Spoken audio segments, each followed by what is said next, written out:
There we go.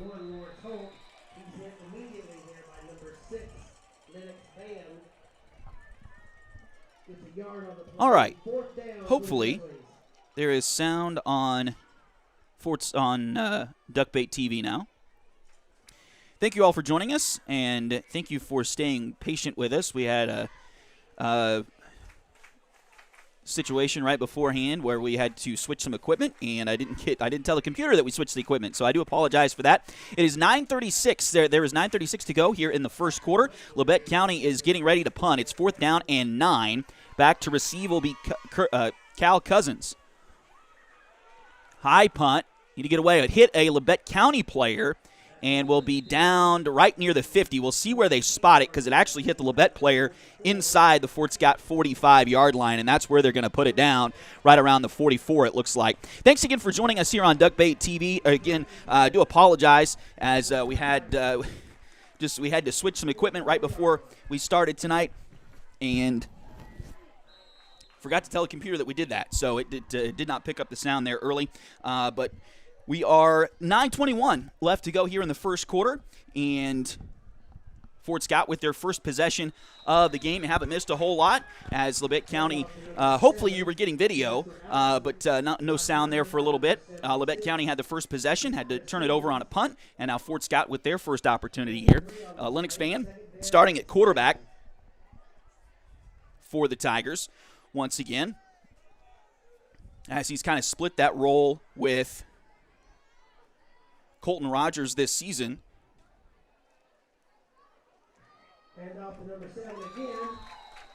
And Jasper Allison with the carry. I believe he had the carry on the first play as well. And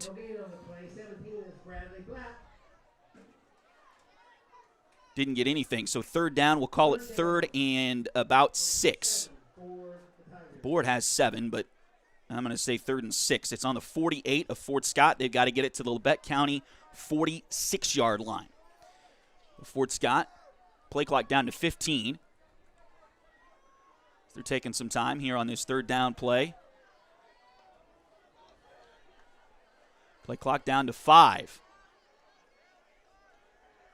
They will get it snapped. They'll work it to the far side. And Lennox has a hole. He's through a couple of defenders. 30, 20. He may go. 10, 5. Touchdown. Fort Scott Tigers. Touchdown. Lennox Van.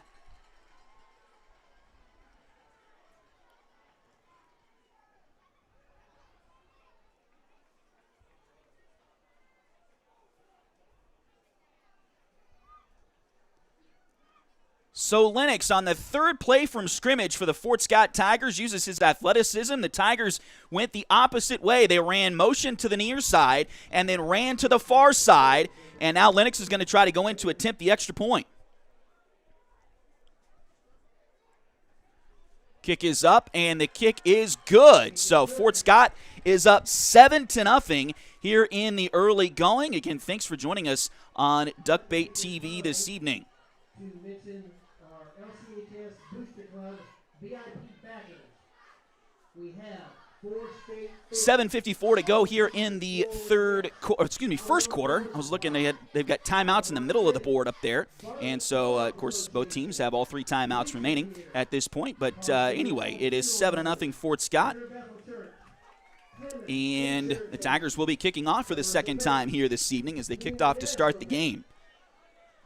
Thanks again for joining us here on Duckbait TV. A little bit of a goofy beginning to this one, but we should be on and going now. So again, thanks for joining us. We've got a new sponsor this week. We'll tell you about all of our sponsors here momentarily, as we've got several that are really doing a great job for us this year, really helping us out.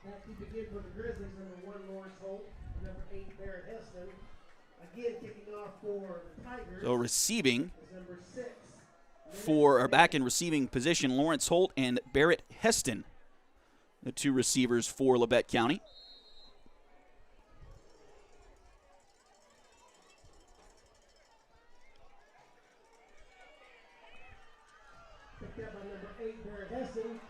Heston will take the reception, and he will get it up across the 35 to the 36, maybe 7. We'll see where they put it down. 45-yard return there by Barrett Heston.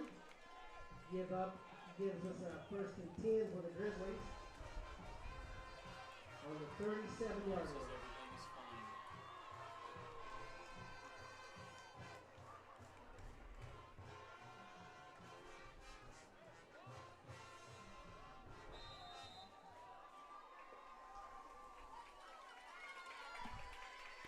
So out of the shotgun here for Labette County, that's a position or a formation they use quite a bit. They'll hand it off right up the middle. Jamal Johnson, their tailback, or excuse me, Jamal Jackson, he will run and get close to the first down. And they will say he got exactly 10 yards, so he got the first down. It'll be 1st down and 10 coming up for Labette County. Their quarterback tonight is Kendall Holtzman. He is a 6'1", 215-pound senior. Jamal Jackson is the tailback. He is a 5'10", 170-pound sophomore. They'll go trips to the near side, and they'll roll to the near side with the quarterback, Holtzman. He'll throw over the middle. It's incomplete. Nice defensive job by the Tigers. Oh, and Labette County, that is something I've learned with these kids from Altamont over the last few years doing these games. They love to scream at the officials, and that was a perfect play defensively by Lennox Van. He came up. As soon as the ball got there, Lennox got there, and the receiver for Labette County, Keegan Bates, he definitely thought that he was interfered with, which was absolutely not the case that time. 7:17 to go here in the first quarter. 7-0 Fort Scott with the lead. Labette County with the football ball on their own 47. They've got one receiver to the far side, 3 to the near side, and out of that pistol formation again. And they're going to snap it, hand it off to Jackson, and he got nothing. Tackled there by 3 different Tigers right there in the area. It'll be 3rd down and 10 for the Grizzlies.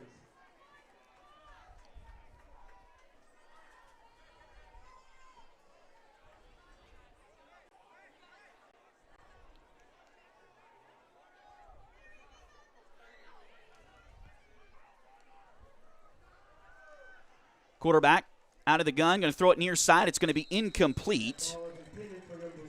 So that'll bring up 4th down and long here for Labette County. Colton Rogers, 4th down for the Grizzlies.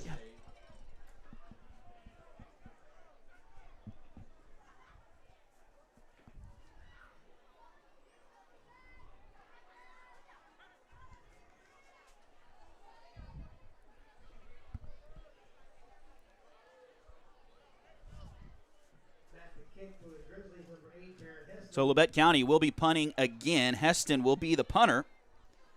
And it looks like Cal is back to receive once again for the Tigers.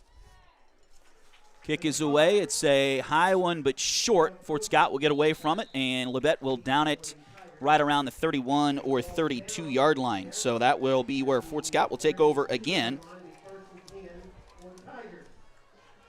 With 6:39 to go here in the first quarter. Again, the Tigers already leading this one 7-0. If you're just joining us, thanks for doing so here on Duckbait TV. We've got some great sponsors this year. We've even got a new one this week, and we'll tell you about them in just a few moments as the Tigers look like they're about ready to start their next drive.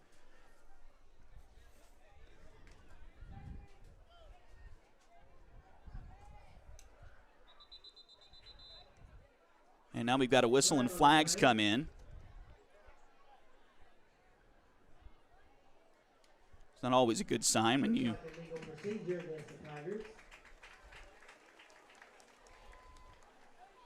And they're going to call false start on Fort Scott.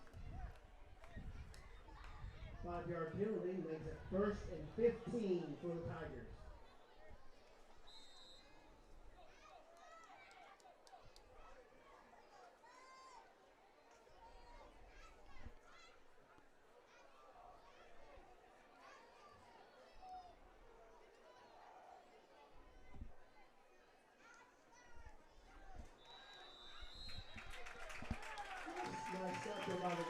And the first play from scrimmage here in this possession on 1st and 15 is a run to the right side and not much there.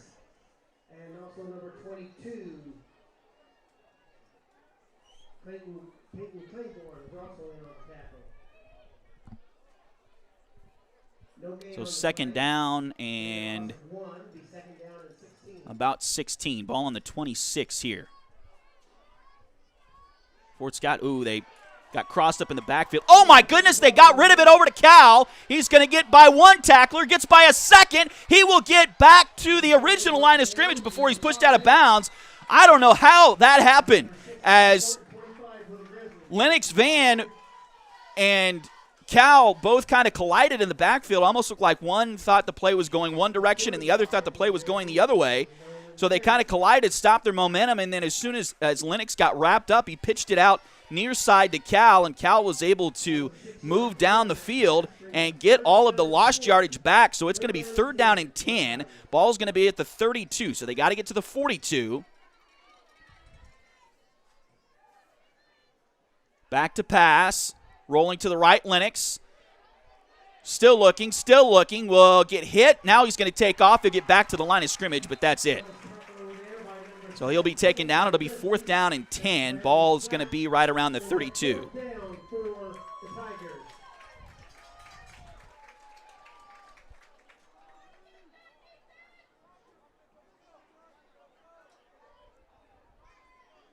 In the kick for the Tigers is number 16, Colton Rogers. And back for the Grizzlies, number 1, Lawrence Folk. So Colton Rogers will be back to punt again for the Tigers. He has punted 4 times so far this season for a total of 111 yards. It's an average of 27.5 yards per punt. He's going to get a good one here. He's going to roll to the, and they bobbled it around. It's loose. It's still loose. And I think Fort Scott may have it. They do. A poor decision by Labette County to try to pick that up and scoot with it, and they scooted it right into the hands of the Tigers.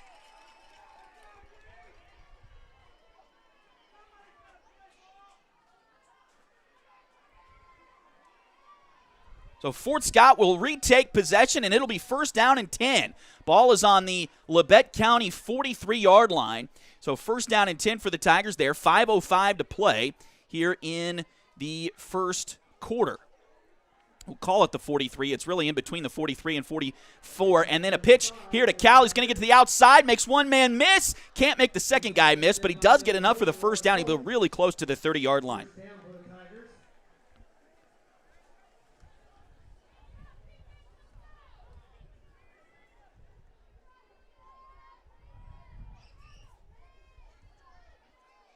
First and 10 from the 31 for the Tigers.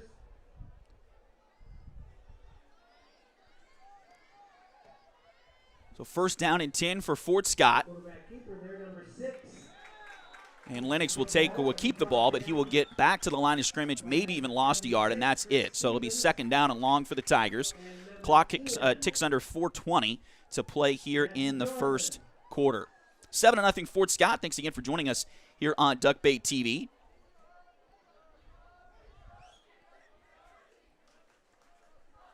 We're getting word that we've got some choppy video. We'll try to see what if we can fix that here as we go on.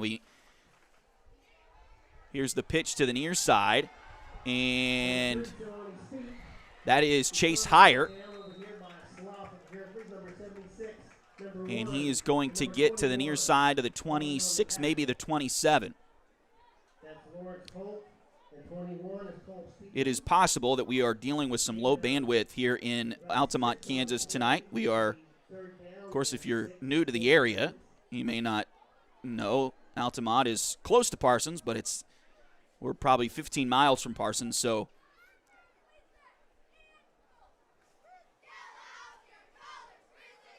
it appears that our service is not as good as it usually is because we're kind of out in the country a little bit here tonight. 3rd down and 6 coming up here for the Tigers. They'll hand it off to Jasper, up the middle, wide open hole, up to the 15, down to the 10. He's taken down there. It'll be 1st and goal for the Tigers.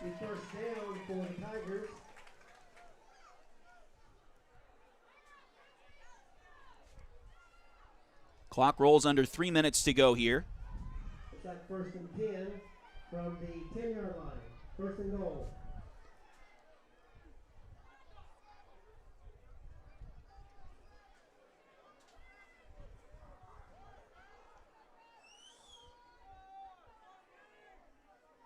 Under center.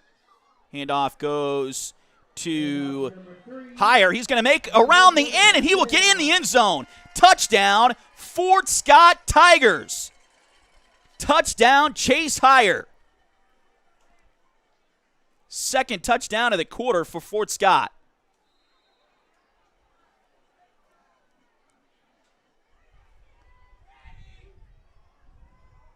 Out to kick the extra point is number 6. And Lennox will be doing the kicking as well for the Tigers here. Again, made the first one. We'll see what he can do here with the second one. Snap is down, hold is down, and the kick is through there. And it is 14-0 in favor of the Fort Scott Tigers. I'd like to continue with our LC Booster Club VIP backers. Thank you for your support. Farm Bureau Financial Services, Kendall Hall Agency, The Flash Company, George Electric, Great Southern Bank, Higher Calling Technologies, Kessler Photography, Labette.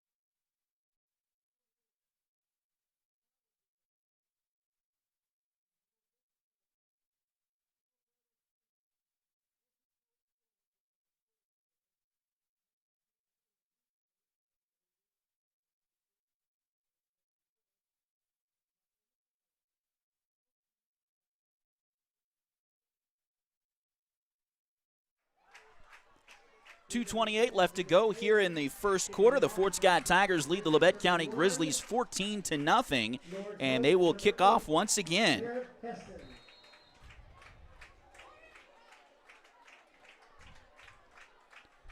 It'll be a short kick, and it's going to be covered up by Labette right around the 35, maybe even the 36-yard line.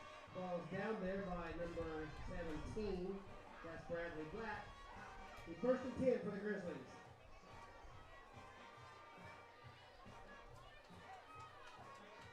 First and 10 from the 36-yard line. So first down and 10 for the Grizzlies.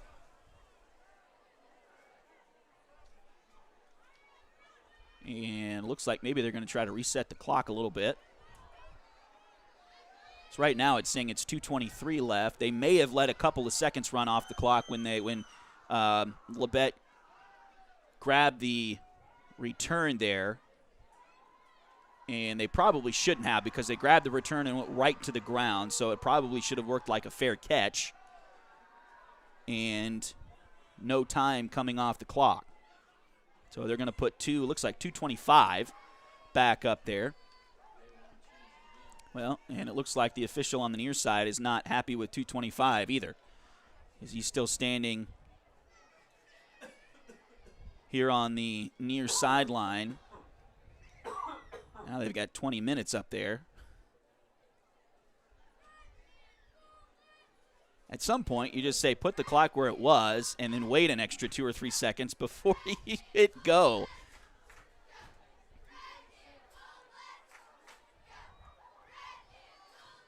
Sometimes it's harder to type in an exact time than it is just to reset for the end of the quarter. That's a pretty easy maneuver. So all of that for 2 seconds, or 4 seconds, I believe, of clock time. 2:27 left to go. Labette out of the pistol again. They're going to hand it off to Jackson again, and he got nothing. Stonewalled by the defensive line for the Fort Scott Tigers. Number 44, J.C. Gross was in there from his linebacker position, but also Jacob Snyder and Luke Harris in there on the tackle as well. Second down and 11 for the Eli Martin in there maybe too. So second down, we'll say 11. Ball's right on the 35. Loss of 1 on that previous play. Getting out of the pistol. Back to pass. He'll try to throw a hitch and go on the near sideline. It is going to be incomplete. Good defense there by Dub Chipman, as he was able to, I couldn't quite tell if he got a hand on it or just made it difficult for the receiver for Labette County to catch the ball. But either way, it's an incomplete pass, and it'll be third down and 11 now for Labette County. Again, they run this pistol offense most of the time. Watched a little bit of their game last week against Wellington. And they were able to move the ball a little bit on Wellington, but their defense really struggled. And they ended up losing that game. Final score was 46-24. Back to pass. They did score 4 touchdowns in that game. They haven't scored yet, and they're not going to score on this possession, I don't believe, as that is a major sack for the Tigers. Ryder Newton got in the backfield, and it's going to be a loss of at least 10, maybe even 12. So a big play by the Fort Scott defense. Nice job again by Ryder Newton as he got in there and got the sack. So 1:46 to play. They've stopped the clock for some reason. The NFL on sacks, the clock stops, but not in high school. Now the clock's moving. And Labette back to punt. This one kind of a sidewinder. Cal's going to let it bounce. And it's down by the Grizzlies right around the Tiger 46. So first down and 10 for Fort Scott coming up as they will start this possession with 1 minute and 32 seconds left to go on the game clock.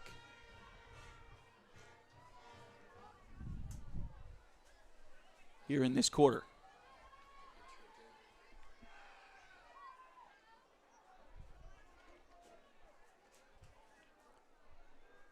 So Lennox back under center for the Tigers. He's going to hand it off to Jasper, and he's going to get a couple yards, maybe 3, maybe even 4. We'll see where they put it down. He just kind of kept churning those legs. It'll be second down and manageable here for the Tigers. We'll say 2nd and 6. Ball's going to be right near the 42. They've got to get it to the 36 of Labette County. So it'll be 2nd down and 6 for the Tigers here. Of course, Fort Scott tonight in their all-white uniforms, white helmets, white tops, white pants. Labette County, kind of the opposite of that. All red tonight. Red helmets, red pants, and red jerseys. Lennox with the run, and he got hit right at the line of scrimmage. So not much there for the Tigers on that play. And we'll see. They converted a big 3rd down. They may wait till they've got to snap it one more time. There's about 4 seconds, 3.5 seconds difference between the play clock and the game clock here, so they will have to snap it one more time before the end of the first quarter, and they will do that. They're going to look to pass. They'll throw it near side, and it is caught! Catch by Dub Chipman on the near side. He out-jumped the Labette receiver or defender and makes the catch. Nice job by Dub to get that catch. Good throw by Lennox. A little bit short, but right where Dub needed it to be. And I think they're going to let the clock run out and move sides now as Fort Scott leads it 14-0 here as the first quarter clock continues to roll. When the second quarter begins, it'll be 2nd down, it'll be 1st down and 10. And they will let the clock run out. So the Fort Scott Tigers, after 1 quarter of play, lead the Labette County Grizzlies 14-0 here at Lucas Field in Altamont tonight. We'll take a short break, come back with the second quarter in just a moment. Bowler Cement Finishing, Bowler Construction, Bowler Truck and Tire, Wave Wireless, The Woodshed, WW Backhoe and Trenching, and The Yoke Bar and Grill. Also, I'd like to take this opportunity to introduce our cheerleaders for tonight. Our cheerleaders, we have sophomore Brianna Barnes, freshman Abby Colvin, senior Madison Figuera, sophomore Hadley Gray, senior Isabel Hall, freshman Megan Hannigan, sophomore Lacey Merritt, senior captain All-American Paige Mustang, junior Natalie Seishu, senior Nargis Chitbona, senior All-American Corey Steelman, senior All-American Kennedy Terrell, senior Caleb Hickey, senior Mia Poland, freshman Allison Whitaker, sophomore Piper White, and freshman Adley Rufford. The ball is carried by number 5 for Fort Scott.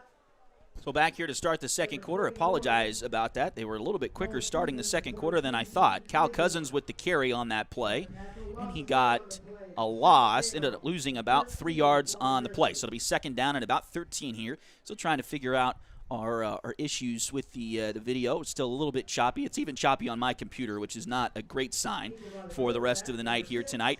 Lennox is going to keep the football, and he will get down inside the 20, inside the 15, down to about the 13. So I believe we're dealing with some bandwidth issues, and sometimes that just happens, and unfortunately there's not a lot that we can do about that at the moment.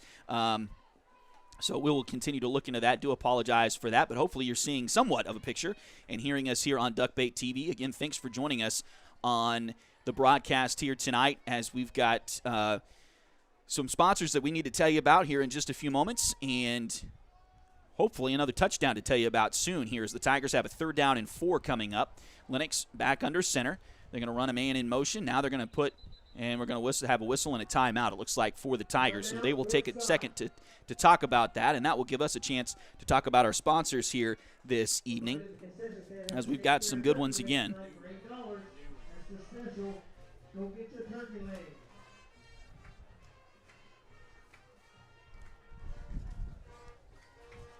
Mentioned we've got a new sponsor this week,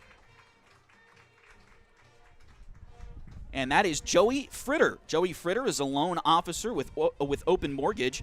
Open Mortgage is a multi-channel mortgage lender, believing that better is possible, constantly striving to bring a better mortgage experience to everyone.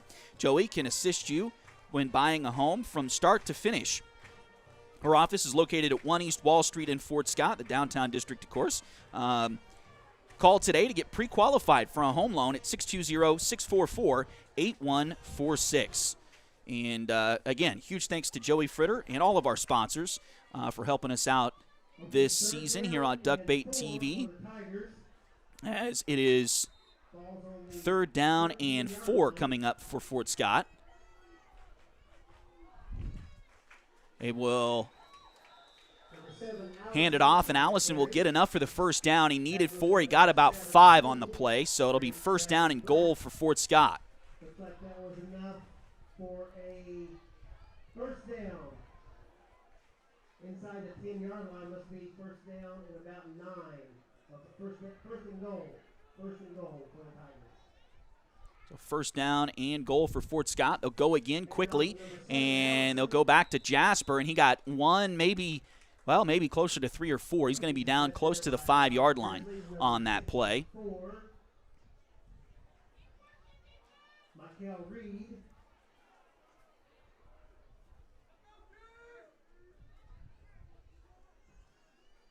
Gave about 4 on the play. 2nd down and 2nd and goal from the 5. 2nd and goal for the Tigers. And off to number 16. And they get it to Colton Rogers, and he's not going to get a lot. Number 17, Bradley Black, and number 21, Peyton Claiborne. In fact, I think he only got back to the line of scrimmage. So it'll be 3rd down and goal from the 5 for the Tigers.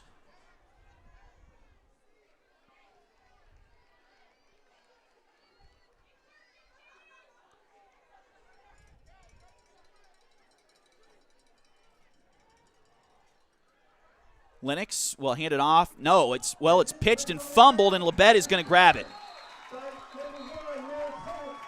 So Labette jumps on top of it there right around the 10, so Fort Scott turns it over for the 1st time tonight.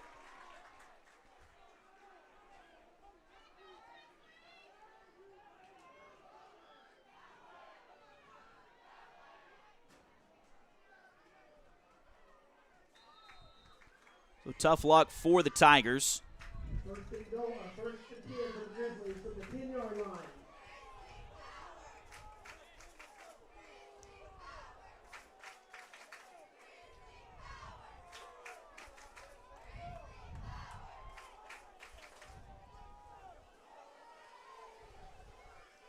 So 1st down and 10 for Labette. They're going to try to go for it all. Near side, it's thrown, and it's caught. It was deflected by the Fort Scott defender there, Cal, but somehow off of the deflection was caught by Labette County's receiver. I believe that was Barrett Heston who made the catch that time for Labette. And it's going to get them all the way down to the 44-yard line. So a 34-yard gain on that play. 8:42 and counting to play here in the second quarter. Again, Fort Scott with the lead, 14-0, but they had a great chance to get it to 3 scores and turn it over just a few moments ago. Handoff, and not much there. They have not had much of anything up the middle with Jamal Jackson so far tonight. The Fort Scott defensive front has been very stout so far. It'll be 2nd down and 11 for Labette County. Loss of 1 on the play, 2nd down and 11 for the Grizzlies.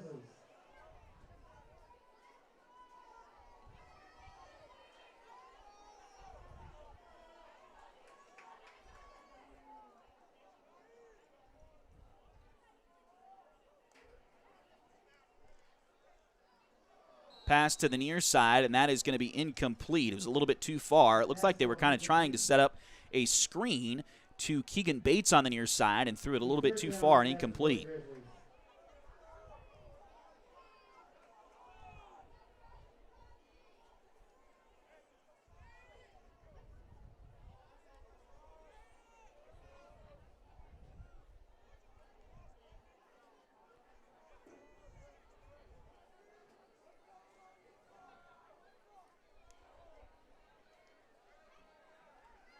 Quarterback back to pass. He's going to step up, gets to the right, gets loose. Now he's going to be taken down from behind. Great pursuit by the Tigers. Brings up 4th down and about 9 for the Grizzlies.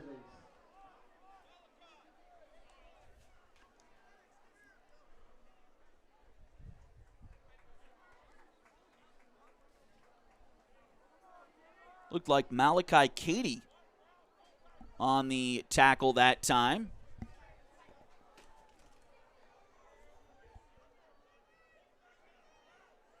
Number 87 listed as a linebacker, but playing right defensive end right now.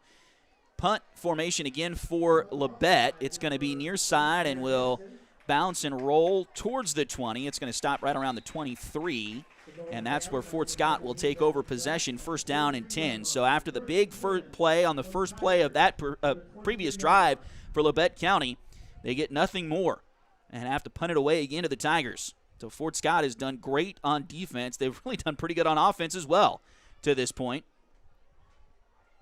The only blemish was that turnover just on the previous possession.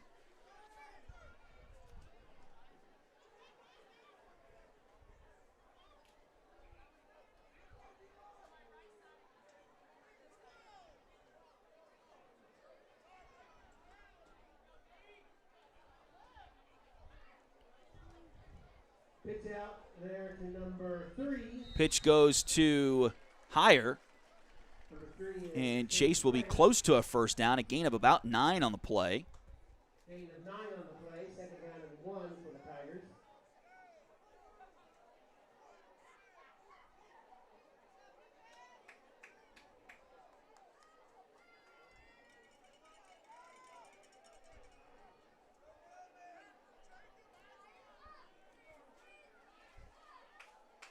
And Lennox going to keep the ball. Like he was going to hand it off to Jasper, and at the last second pulled it, and that was a good decision because he was able to get around the line and get down the field for the 1st down. So he picks up that 1st down. Ball's going to be right around the 33-yard line. 6:16 and counting to play here in the second quarter. Fort Scott with the lead, 14-0 over Labette County.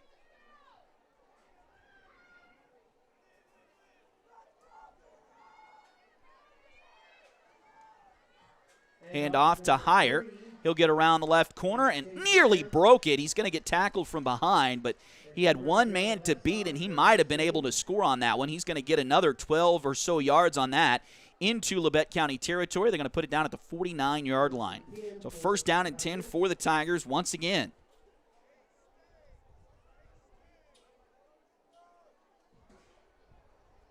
First and 10 for the Tigers on the 49-yard line.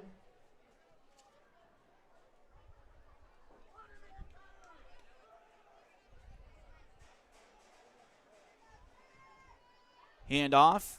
I think it's number 7. Goes to Allison, and he will get 5 yards on the play. That'll bring up 2nd down and about 5 for the Tigers.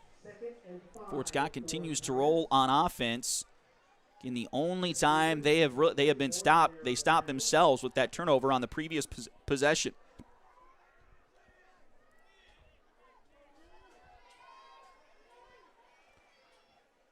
Pitch to the near side. They get it to Cal, and he's going to get the first down.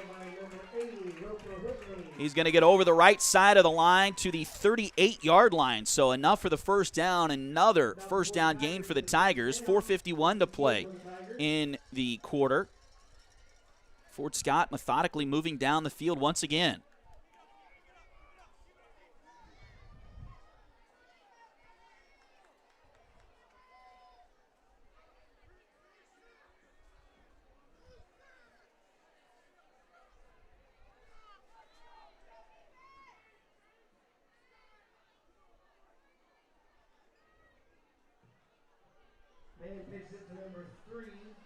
Heyer has the ball. He'll move to the left side and get out of bounds, but he's going to be close to another first down for the Tigers. Fort Scott just continues to use the athleticism of Chase Heyer and Cal Cousins, along with Jasper Allison's bruising ability up the middle, and every now and then throwing Lennox in there and his athleticism. And it'll be another first down for the Tigers. Ball's going to be on the 28-yard line of Labette County. Fake handoff. They're going to give it to the number 2 guy through the hole, and that's Cal. He's to the 10-5 touchdown. Fort Scott Tigers. Touchdown, Cal Cousins. That time they faked to the first man through. I believe that was Chase. They gave it to the second man through, which was Cal, and Labette County fell for the fake. And Cal, he did have to break it and move a couple, or get by a couple of guys, but he did his job and got into the end zone for another Tiger score.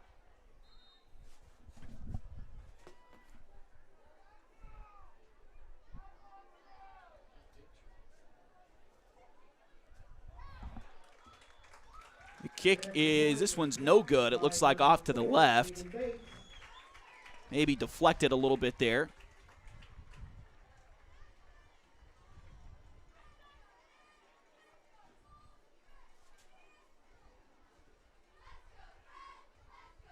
So the score remains 20-0 in favor of Fort Scott.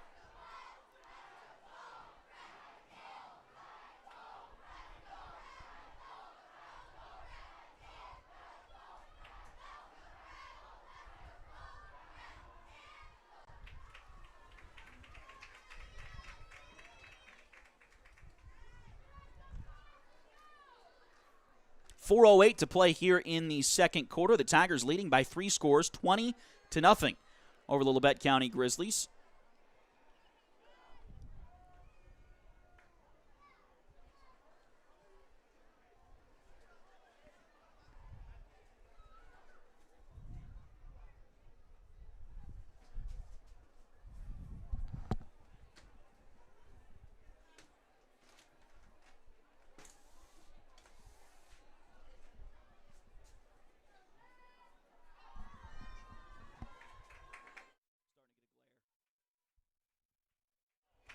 Number 6 kicking off for Fort Scott.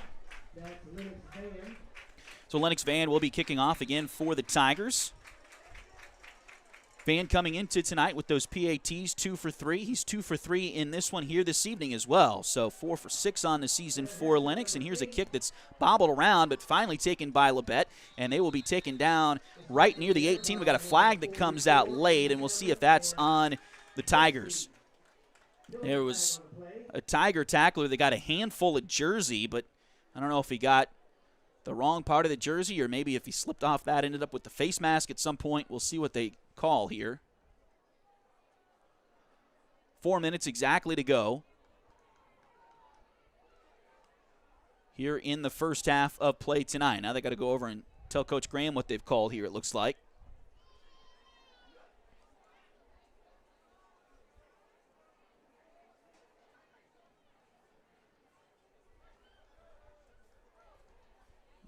Call unsportsmanlike on the Tigers. So after the return, they're going to put 15 extra yards on the end of that return. So that's going to give Labette County decent field position.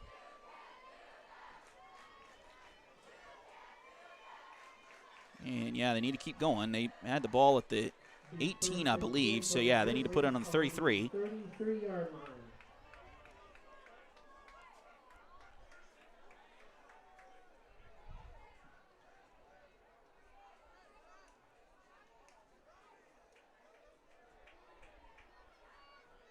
So it'll be first down and 10 for Labette.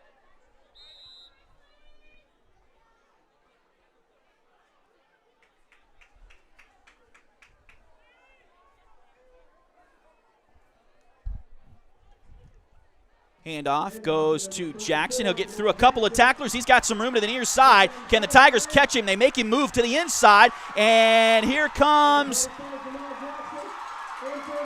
Chipman, and it's going to be in there for a touchdown. Excuse me, it was Colton Rogers. I thought maybe could get Jackson at the end there, but couldn't get there. So a big play by Labette County, and they're going to get on the board for the first time tonight.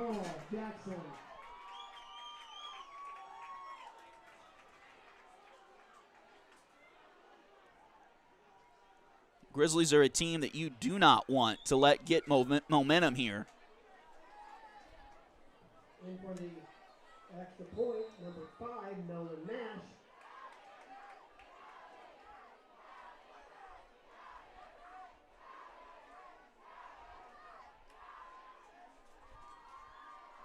So extra point coming here for Nolan Nash of the Grizzlies. He will kick it up there, and it gets through there for the 1 point. So that'll make it 20-7 now.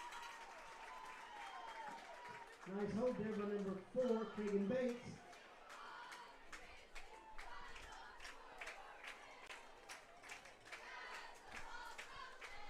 .346, so that drive took 14 seconds. One play and a touchdown for Labette County.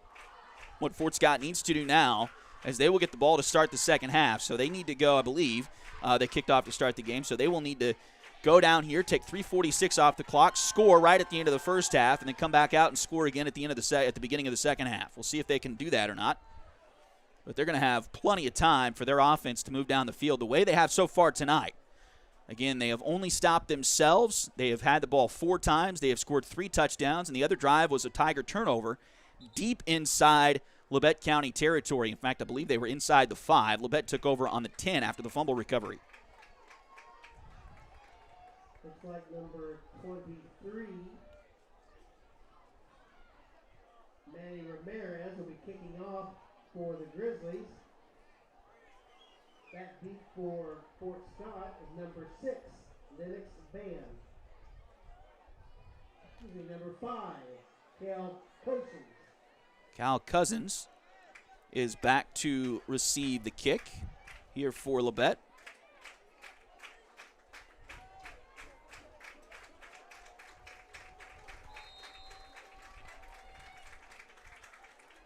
And they will squib kick it. The Tigers will take it and go down right across the 40, right around the 42. Fort Scott, he downs the ball. That's Cedric Martin. The first and 10 for the Tigers on the 42-yard line. 42.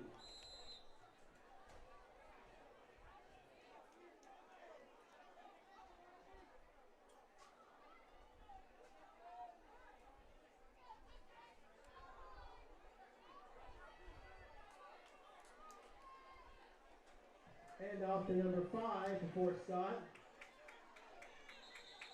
He stopped there. So Cousins will take the ball on the first play of the drive. He'll get right up close to midfield. They're going to stop him right about the 49, it looks like.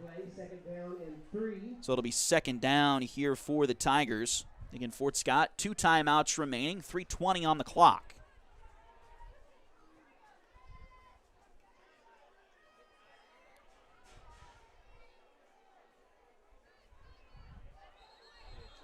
We got a whistle, and it looks like the Tigers had 2 guys in motion in opposite directions, which is not legal. So it'll be a penalty, a 5-yard penalty on the Tigers. So after the run by Cal, they will lose 5 yards. So it'll be second down and about 8 coming up for Fort Scott. For the Tigers.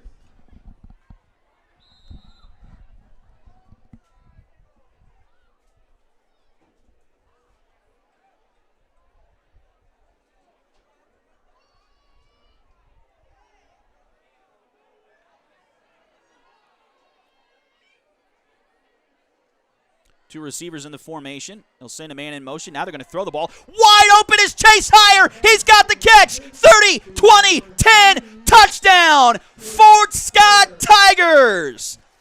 Touchdown, Lennox Van to Chase Heyer. And just about as quickly as Labette County scored their first touchdown, the Tigers reach pay dirt again.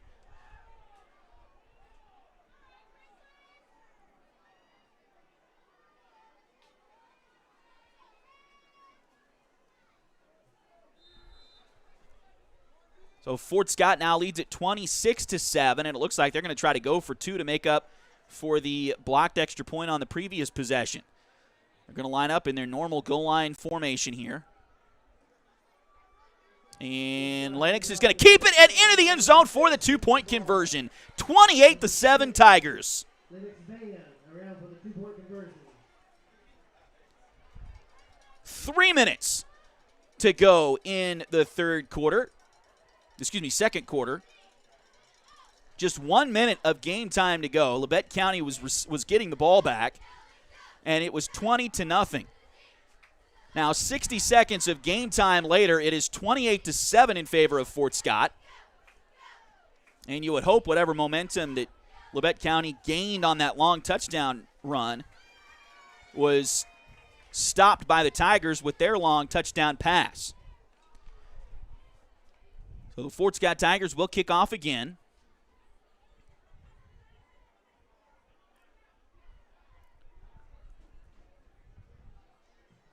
Okay, Fort Scott's getting ready to kick off again. Number 6 is their kicker, Lennox Van. So Van will do the kicking. Grizzlies, number 1, Lawrence Holt, and number 8, Barrett Heston. Holt and Heston will both be back to receive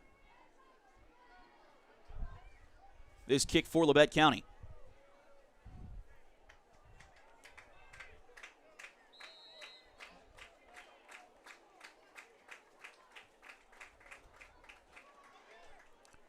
And another little squib kick for the Tigers is recovered by Labette. And they will take possession, looks like, right around the 29. So that's where they will have it. First down at 10. With 2 minutes and 58 seconds to go.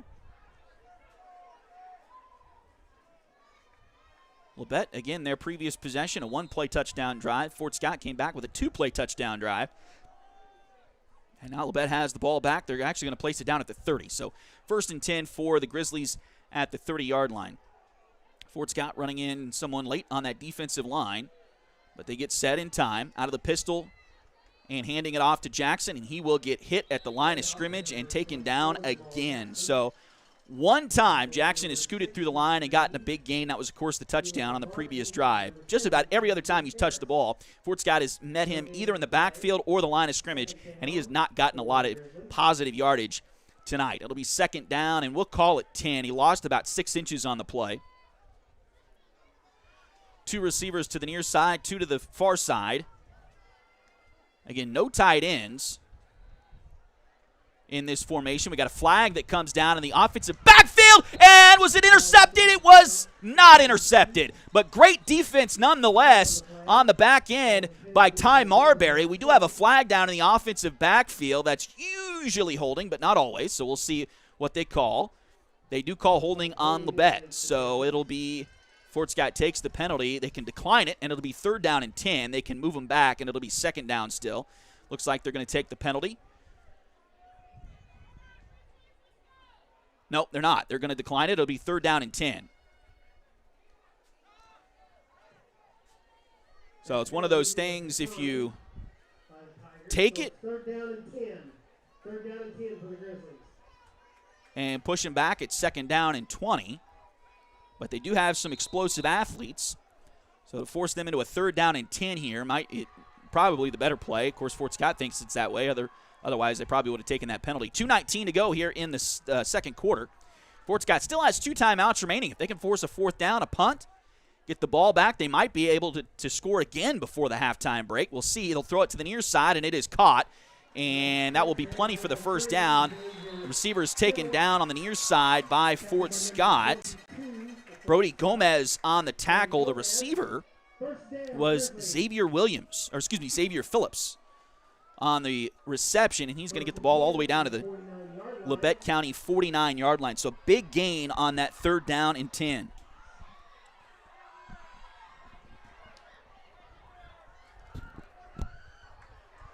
Throw over the middle, and it is incomplete and nearly intercepted. Went through the hands of the Labette County receiver, and then, hit Brody Gomez kind of in the face mask. I think Brody was more concerned about playing defense there, and that's what he's supposed to do as the defender. But he's upset with himself for not intercepting that ball. It was right in his hands there. But either way, it's going to be incomplete. It's going to be 2nd down and 10 for Labette County. Still good defense by the Tigers, for sure. 1:46 now left to play in the first half. And again, Labette with the football right about the 49. Fort Scott coming on a blitz.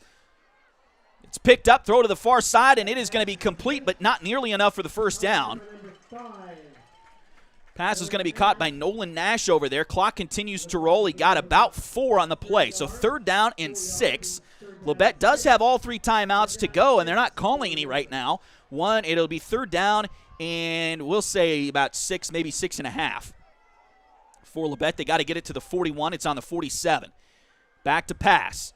They'll throw it over the middle. It is complete. Near the first down marker. He shakes the tackler. He's going to get that first down.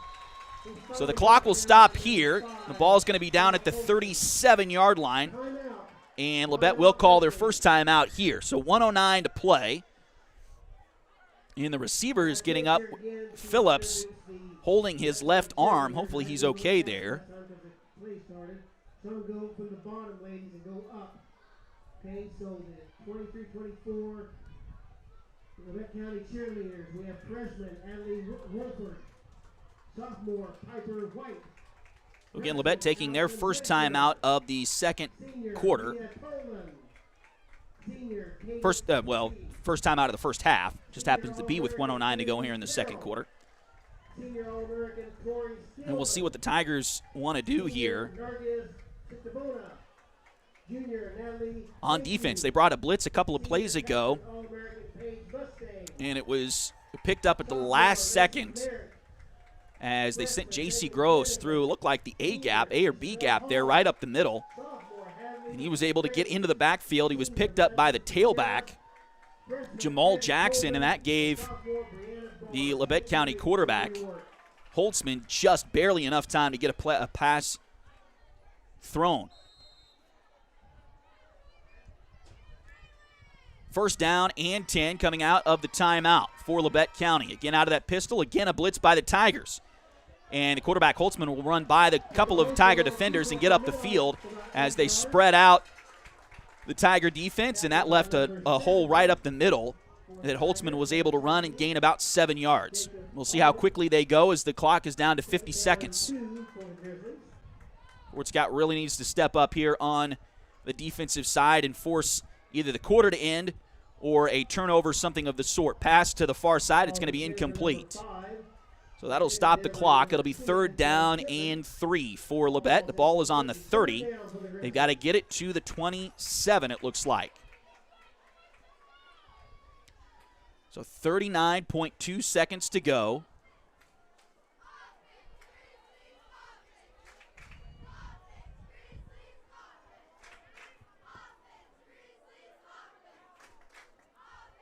(28-7), Fort Scott with the lead. Late second quarter. Thanks again for joining us here on Duckbait TV. Quarterback takes the snap, a quick throw near side, and it's incomplete. They ran a couple of slants on the near side, and the play was there, but the receiver didn't turn around quickly enough to make the catch. It was intended for Xavier Phillips here on the near side, and it goes incomplete. It'll be 4th down and 3. Wonder if they may run a very similar play here.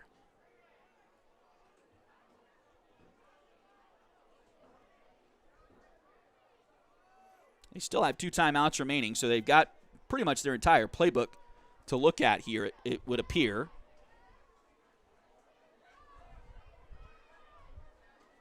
Holtzman again out of that pistol formation. That's what they're in most of the time.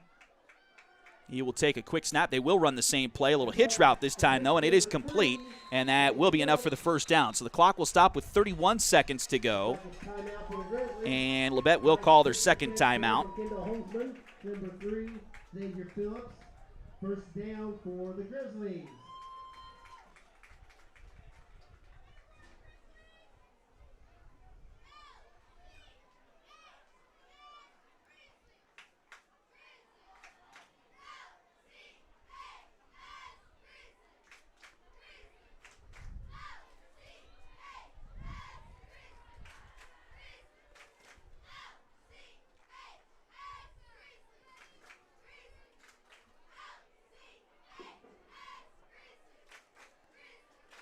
H2 Painting LLC, the right way the first time. Look them up on Facebook at facebook.com/H2 Painting SEK or call them at 620-605-2769. Chad Cousins is your local 1842 Wealth Management Financial Advisor. Contact Chad for more information by email at chad@1842wealth.com or call Chad at 620-215-9240. Back to play here, and it is first down and 10 after the quick fourth down conversion by Labette County. 3 receivers to the far side. Now they're going to run a man in motion to the near side. So they'll have receivers split.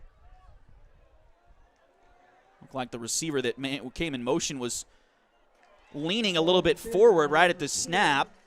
Shouldn't be allowed, but they got the play off anyway, and then an incomplete pass on the backside. So I'm sure Fort Scott would, in that case, rather take the incompletion than the penalty.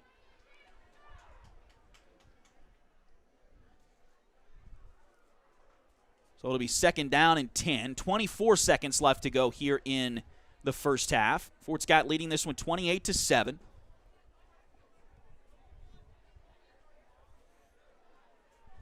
Hopefully, the Tigers can hold and keep this 28-7 lead going into the break here in the next almost 30 seconds. They'll call a blitz again as Holtzman steps up, throws over the middle. It is intercepted at the goal line. He came out. He's got to run. He's going to. Near side, it's Cal Cousins. He's to the 20. He's to the 30. He's going to be taken out of bounds and taken down late. They will, I guess, call that incidental contact. There is a flag down in the middle of the field. We'll check that. Hopefully that's on Labette and won't affect the interception here. Cal Cousins read it perfectly, he picked it off, and he intercepted it right near the goal line. If he intercepts that in the end zone, he can go down, and it'll be a touchback. The smart decision he made there is he caught it kind of on the edge of the G. So he was outside of the end zone, at least it appeared from our view, that he was outside of the end zone and then tried to go in the end zone. If he goes down in that case, it's a safety, and Labette gets 2 points in the ball back. So what Cal did was he was able to shake the defender and then run up the near side and get some positive yards. If the play stands, it'll be Fort Scott ball on the 34-yard line. So a great job, again, defensively by Cal Cousins, but the officials are trying to sort out this flag in the middle of the field here.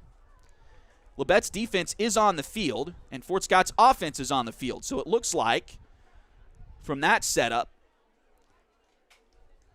that it'll be on Labette County, but we'll check.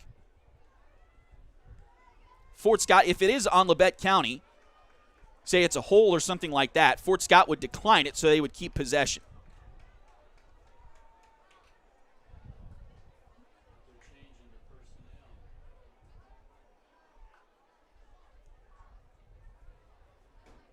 Yeah, it looks like the Labette County offense is coming back on the field. So let's see.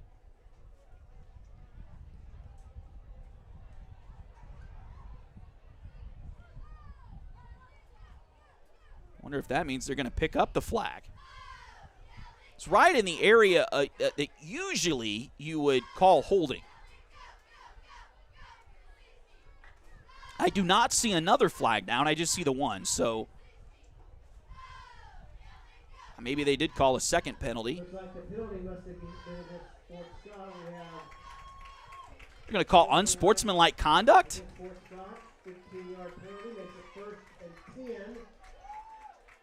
From the 10 Usually you don't see unsportsmanlike conduct during the play. Usually that's after the play. So again, if it was after the play would stand and then Fort Scott would get the ball with minus on the yardage, but they called it unsportsmanlike during the play on Fort Scott. I do not understand that, but that's what they called.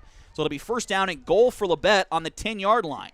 Quarterback out of the pistol, throws it far side. Look around, Dub. He does at the last second, and they will throw a flag on him. Of course, there was some hand checking in the end zone, and of course, he didn't make a motion to throw the flag until the Labette County kid complained about it.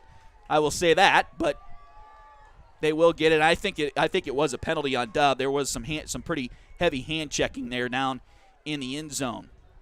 Now, this will be a half the distance penalty. If this was tomorrow or Sunday, they would Labette County would get the ball on the 1 because that penalty occurred in the end zone.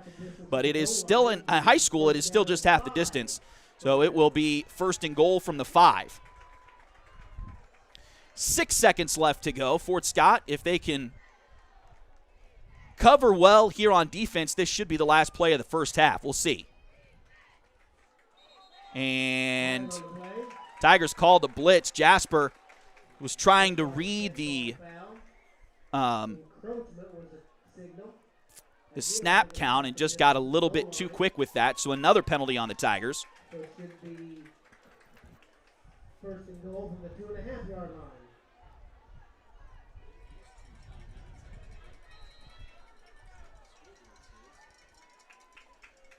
So 6 seconds left to go here in the first half. Again, if Fort Scott plays good enough defense for long enough, you think 2 or 3 seconds, this should be the final play of the first half. We'll see. Play clock down to 4. They do bring their tight end in as an extra running back in the backfield. They'll hand it off to Jackson, and he will scoot into the end zone. And they didn't start the clock. They didn't start the clock. It still says 6 seconds left. So Fort Scott may get an opportunity here. It's going to be 28-13, and we'll see. Labette, I'm sure, will kick the extra point here. Looks like number 5, Nolan Nash, out for the extra point attempt.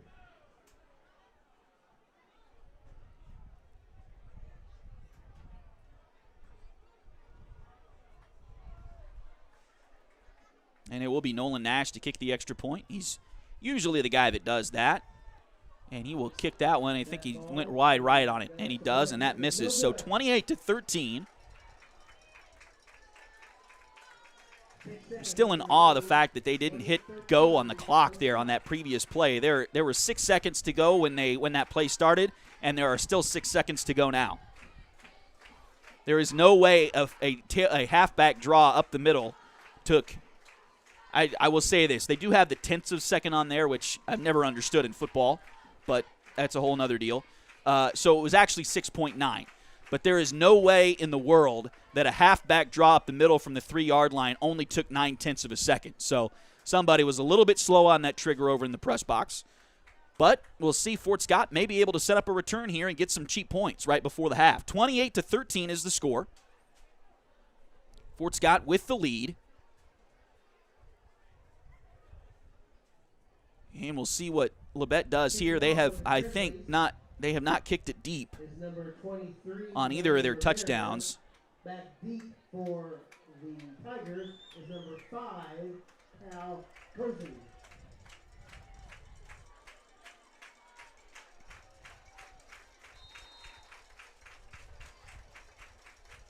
And a little squib kick. Fort Scott will have to cover it. They do. Ball down by number 44. And that took a half second. So covering the ball in a fair catch manner that's not supposed to take any time at all took a half second. And a halfback draw that should, in theory, really take 3 or 4 seconds took 9/10 of a second. So anyway, it'll be 1st and 10 for Fort Scott. I would imagine the Tigers will kneel it here and go to halftime with a 2-touchdown lead, 28-13.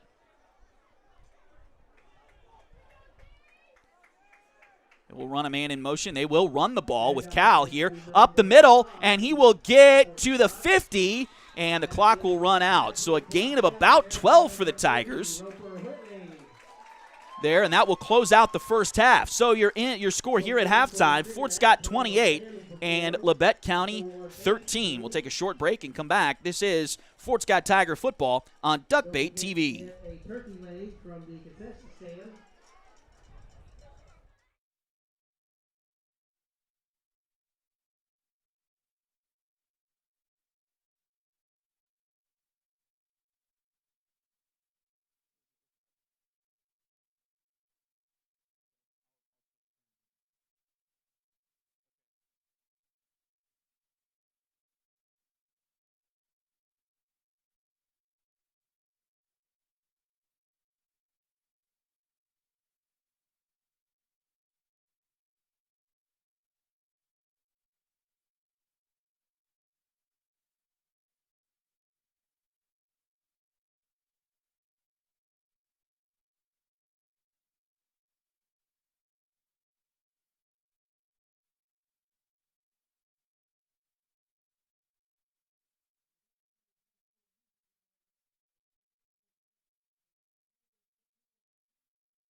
Bank, Community National Bank, Corner Post Insurance, J.J. Bebb, the Corner Store. Hi, everyone. Welcome back into Altamont, Kansas, as the Fort Scott Tigers lead the Labette County Grizzlies here at halftime, 28-13. Pretty good first half for the Fort Scott Tigers. They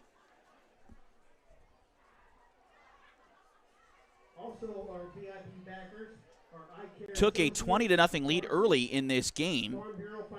Labette came back with a one-play touchdown drive.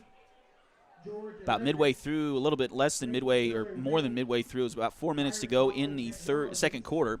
They had a one-play touchdown drive. Jackson, their tailback, took off, got his only hole he's had tonight, and was able to turn it into a long touchdown run for the Grizzlies. McCarty's Office Machines, Miller Tire and Lube, Nash Services. They made the extra point. That made it 20-7. But Fort Scott came back with a two-play touchdown drive of their own as they went down the field to, I believe it was Chase Heyer. Found him wide open down the middle of the field. He was able to chug on in for the touchdown.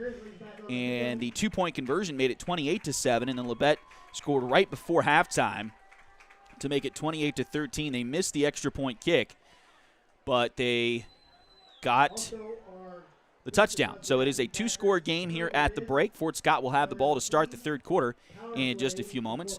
Again, we are dealing with a little bit of a bandwidth issue right now, it appears, so our video is a little bit jerky, and so we do apologize for that. We will try to get that figured out as we go through this week, and hopefully we'll have a better picture for you in Fort Scott next Friday.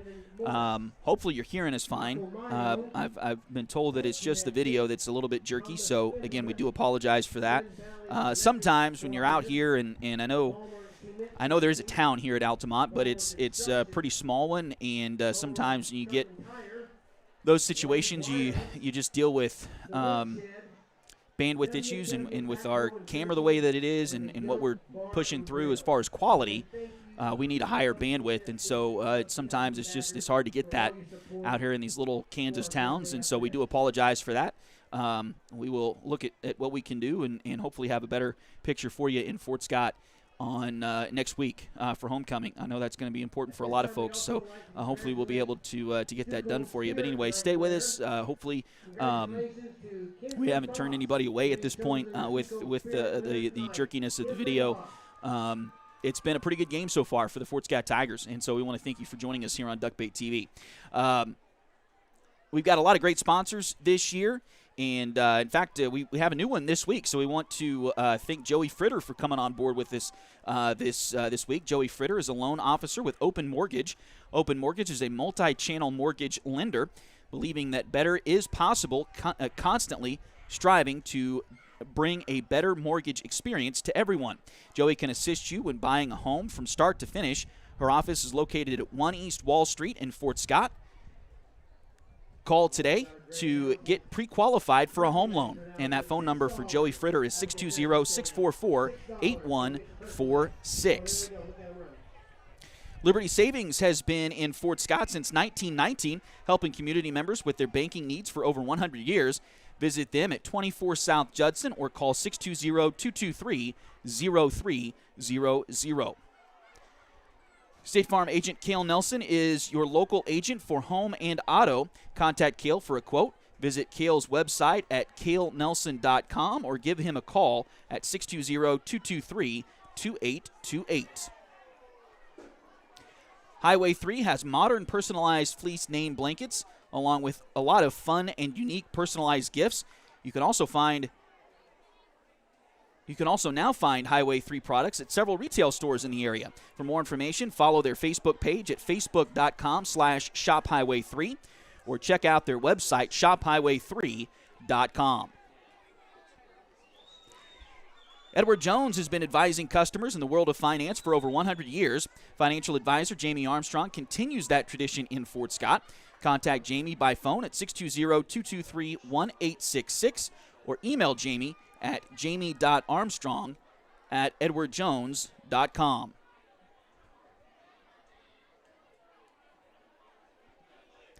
H2 Painting LLC, the right way the first time.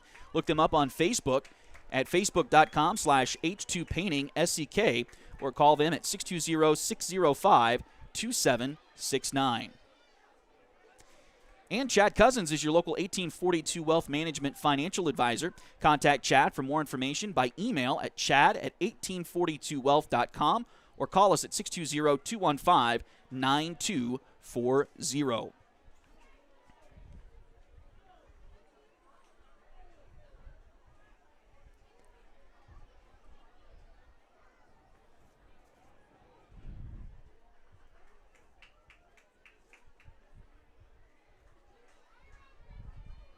Again, thanks for joining us here on Duckbait TV. If you haven't subscribed to our channel, we do encourage you to go ahead and do that. We've got over 100 subscribers. I checked it this afternoon, so we had coming into the game, we had over 100 subscribers. So thanks for that. We get to 1,000 subscribers, and YouTube will automatically archive our broadcasts. So we want to make sure we get to that 1,000 subscriber threshold. We've had a few questions over the last few weeks about how to hit the subscribe or find the subscribe button. If you're watching on your computer screen, the subscribe button should be right underneath the picture. If you're watching in full screen, if you're not watching in full screen mode, so if you are watching in full screen mode, make sure you get out of that real quick and just look right underneath the picture. You should be able to find the subscribe button there. Same thing if you're watching on your phone. Just make sure your phone is in portrait mode. So if you're watching in landscape, I watch a lot of things on my phone, but I watch it in landscape, sideways, right? And so if you're doing that, make sure to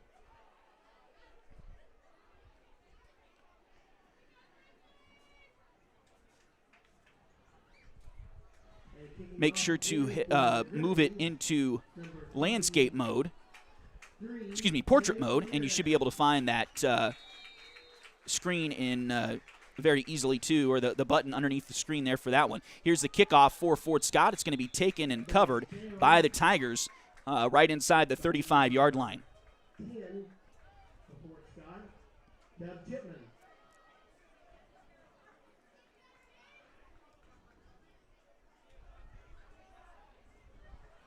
So 28-13. For the Tigers on the 34-yard line. Fort Scott with the lead as we start the second half here tonight.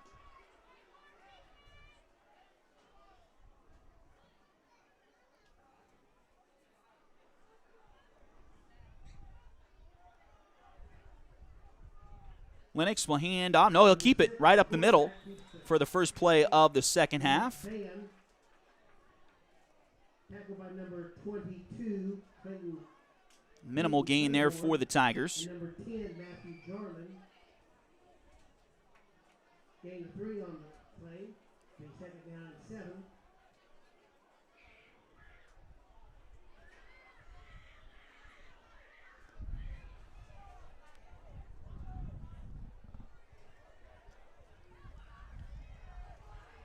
Handoff goes to Cal Cousins. He'll come to the near side, and he will work it to the 40-yard line.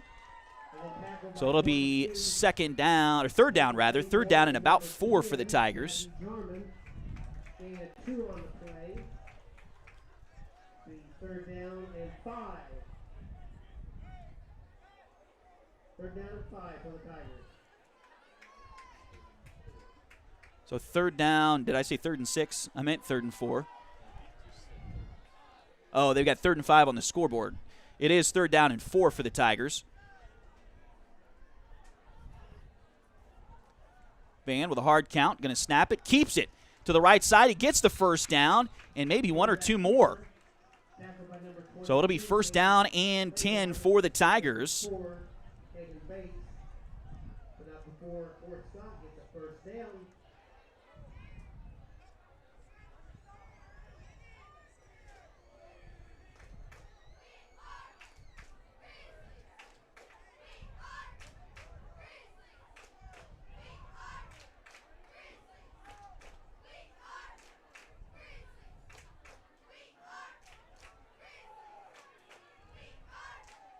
Here's a pitch to Hire. He'll get around the left side. He'll get by one, two guys. Does get taken down by the third guy, but he gets into the secondary of Labette County, and he's going to pick up yardage down to about the 39-yard line. And the 38, they give him an extra yard. And so it'll be first down and 10, Fort Scott from the Grizzly 38-yard line.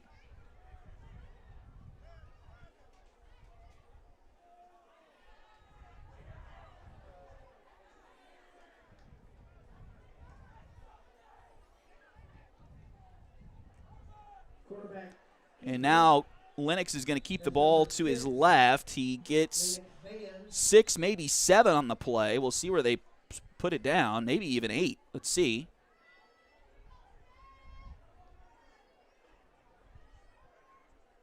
The official is coming to the near side.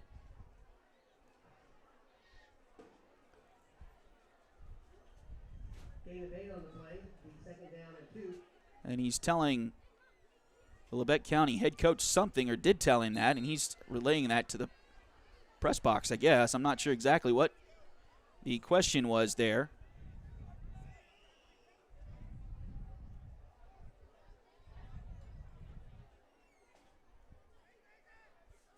Now Fort Scott with a man in motion. They will hand it off, looks like to Jasper, and he's going to get right close to the first down marker.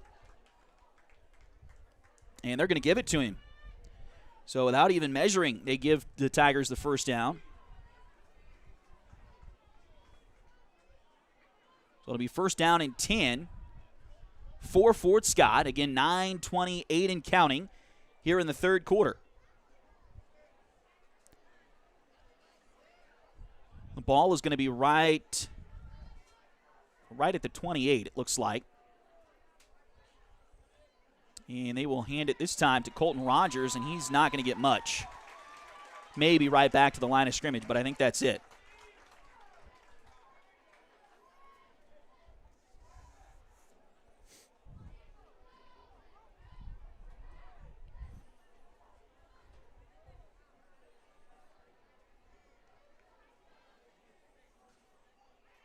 So it'll be second down and 10.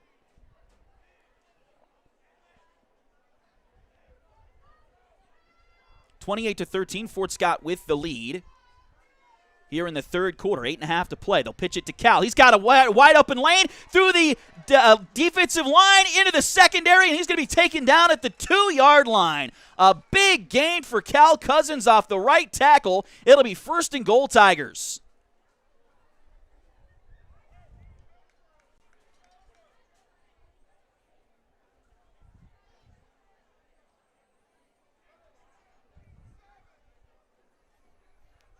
Fort Scott content to just take some time here, too, if they can get a touchdown and take a 3-touchdown lead again. They've taken nearly 4 minutes off this third quarter clock. Lennox is going to hold on to the football, try to follow his lead blockers, gets to the 1, but that's about all. So the clock will dip under 8 minutes to play in the third quarter before Fort Scott will need to snap it again here.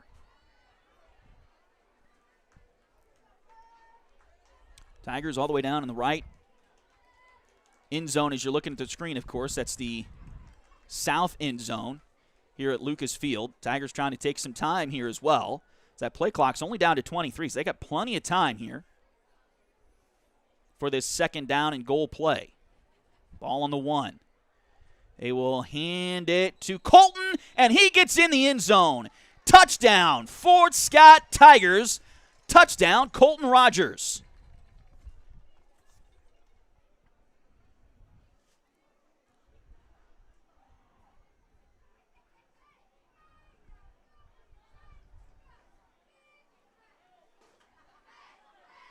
So that'll make it 34-13. And Lennox will come back out and attempt another PAT. Another kick here. Oh, a couple of Labette County guys almost collide with each other trying to get in there and block it, but Lennox, he didn't mind. He just kicked it straight through the uprights. No problem at all for Lennox on that one. That makes it 35-13 in favor of the Tigers with 7 minutes and 30 seconds to play here in the third quarter.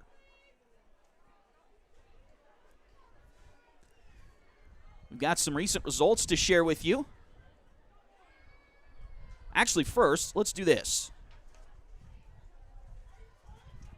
Got a little bit of time here. See if I can get through this one.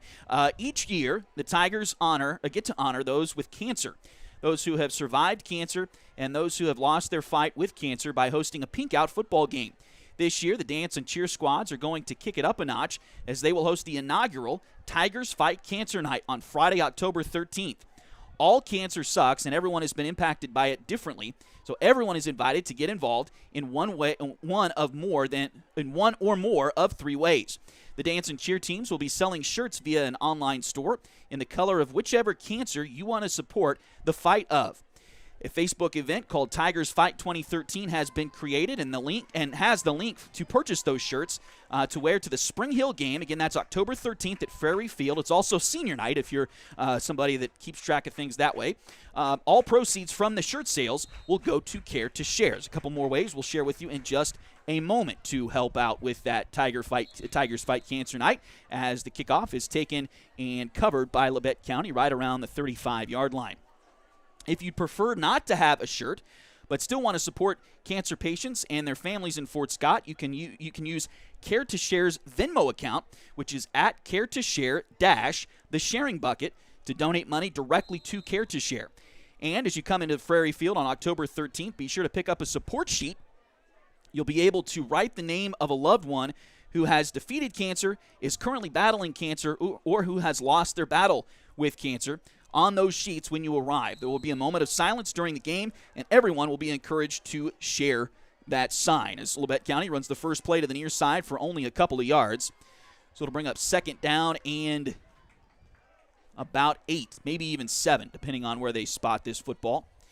If you're unfamiliar with the support sheets, if you've watched the NFL the last couple of years, the last few years, if you've watched the MLB, I know the All-Star Game, they've done it. I know the World Series, I believe that they've done it. That's the commercial break where everybody stands up and shows that little card with whoever's name on it that you're supporting that has battled cancer. So that's going to be a really cool event. Again, that'll be October 13th. The Spring Hill game, it'll be the final home game of the regular season for the Tigers. That's in a couple of weeks, so mark your calendar for that, as this run here for Labette is off to the right side, just a yard, maybe a yard lost actually on the play. It'll bring up 3rd down and 8 for the Grizzlies here. Again, they've got to get it to the 43-yard line. They've got it right now on the 35. The online store closes on Monday, so you've only got a couple of days left to get your shirt ordered for that event coming up on October 13th. So make sure you get that shirt ordered by Monday. Pass to the near side, nearly intercepted by Cal Cousins. It falls incomplete, but it'll be 4th down and 8 here for Labette County. That's a really cool event coming up. Again, that'll be on October 13th. It's the Spring Hill game. It's also senior night. It'll be the final home regular season game for the Tigers. So next week is homecoming against Chanute, and then Spring Hill will be the following week. So make sure to mark your calendars for that. And again, that online store will close on Monday. So make sure you get those T-shirts ordered soon if you haven't done that already. And choose whatever cancer, whatever color. They've got a lot of them on that link. That's, again, on that Facebook page. Here's a punt straight up in the air. It's going to come down right around the 40 and take a Labette County roll near the 30. Looks like the 31 is where Fort Scott will start with possession here on their second drive of the second half. But anyway, that's a really cool event coming up. Again, the Facebook page, if you're looking for that, that's easier for me to say what the Facebook page is than to do all the letters and the numbers and everything in the link. The Facebook page is Tigers Fight 2023. So make sure to go to that Facebook page. It's got the link to the shop on there, the online shop. So again, that's Tigers Fight 2023. Make sure you go there and get your T-shirt ordered by Monday. Monday is when that online store will close. So make sure to do that. Lee's going to call a pass play, and now Lennox is going to try to run with the ball, as he had a couple of receivers downfield, but they were covered, and so he took off, trying to get some positive yardage out of that. Got maybe a yard on the play, so it'll bring up 2nd down and 9. Clock rolls under 6 minutes to play here down to 5:48 to go in the third quarter. Tigers with the lead, 35-13.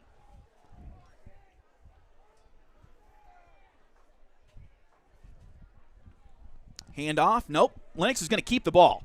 He'll get to the right side. He's going to get 5 yards or thereabouts.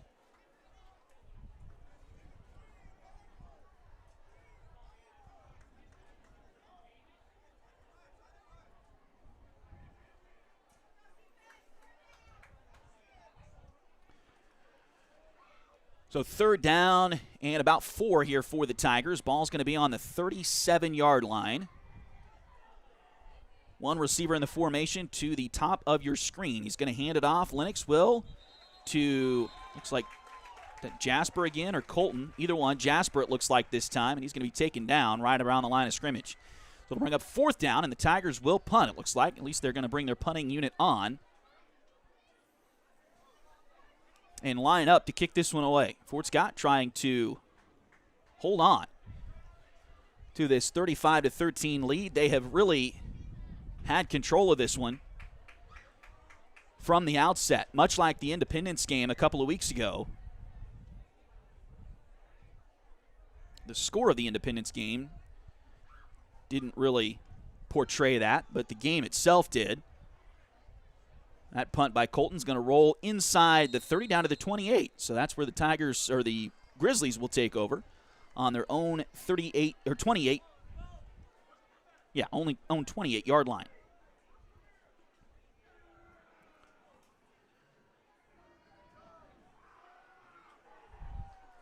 .409 to play here in the 3rd quarter. Labette will take over on their own 28-yard line.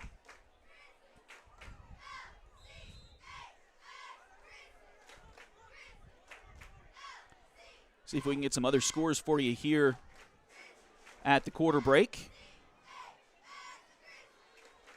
As there are a couple other SEK League games going on tonight as well. Here's a pitch to the far side. Jackson will take it up the field, and he will get right around 5 yards on the play. Maybe closer to 5.5. It'll be 2nd down, and we'll call it 4.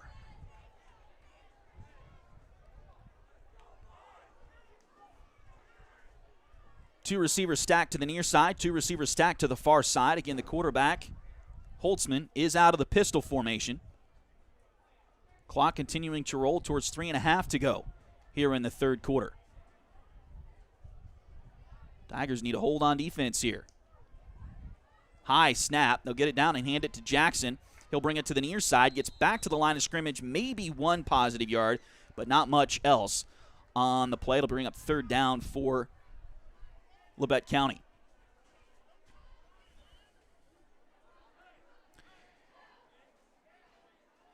So Independence is at Chanute tonight. We'll see if we can get a score from that one here shortly. And Wamego traveled all the way down to Coffeyville this evening. Those are the other 2 games involving SEK League schools. Of course, just 2 league games tonight. This one and the one in Chanute, between Indy and the Blue Comets. Pass to the near side, and it is incomplete. It'll be 4th down and about 3.5 for Labette County. They tried to get a pass to the near side to Lawrence Holt, and it was just outside of his reach. We'll see if they go for it or not. We're getting kind of to that time of the game. They're down by 3 scores with 2:41 to play in the 3rd quarter. They may try to go for it here. If Fort Scott can hold, they'll give them really good field position. The guy who is has been punting tonight, Barrett Heston, I don't see him on the field right now. They are going to run a play here. 4th down and about 3. And now we got a whistle. And they're going to get illegal procedure on Labette County. So that'll back them up 5 yards. And now they will send the punt unit out.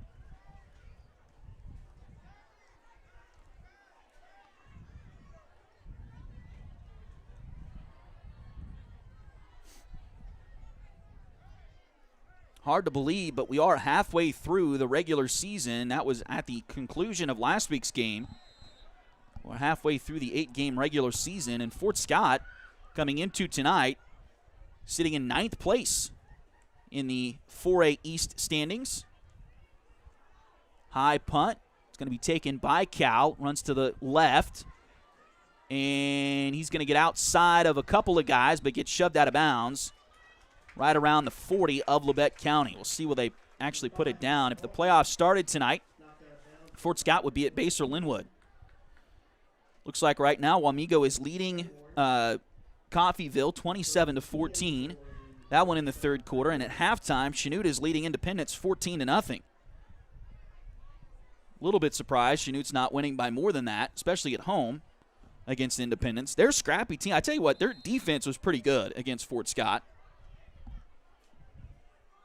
They just couldn't score many points against the Tiger defense.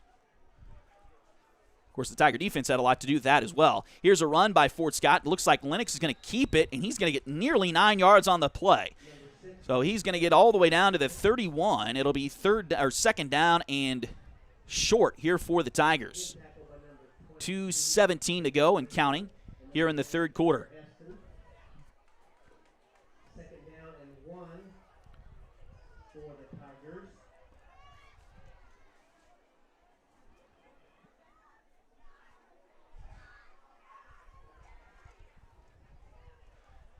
And Lennox is going to keep the ball this time, and he's going to get hit right at the line of scrimmage.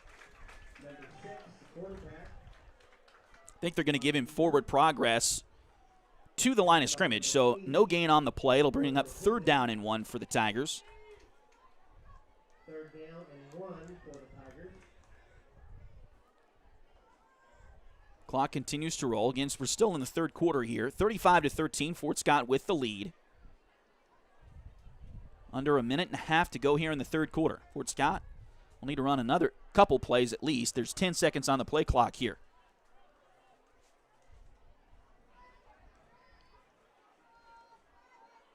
And Lennox will keep the ball this time, and he's going to get right to the 30-yard line. He needed to get to the 30. We'll see where they spot it. The guy on the near side is saying it's a little bit short. The guy on the far side says it's right at the sticks. And they're going to go with the guy on the near side. So it's going to be fourth down and short. Fourth down for the Tigers.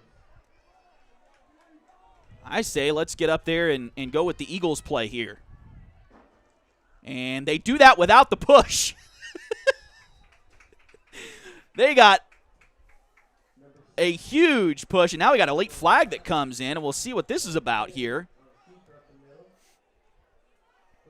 Hopefully that's on Labette and not on Fort Scott. The play got them to the 28, so they gained about 2.5 on the play. Lennox Van took the snap and just got right behind his center. Blake Tomasi.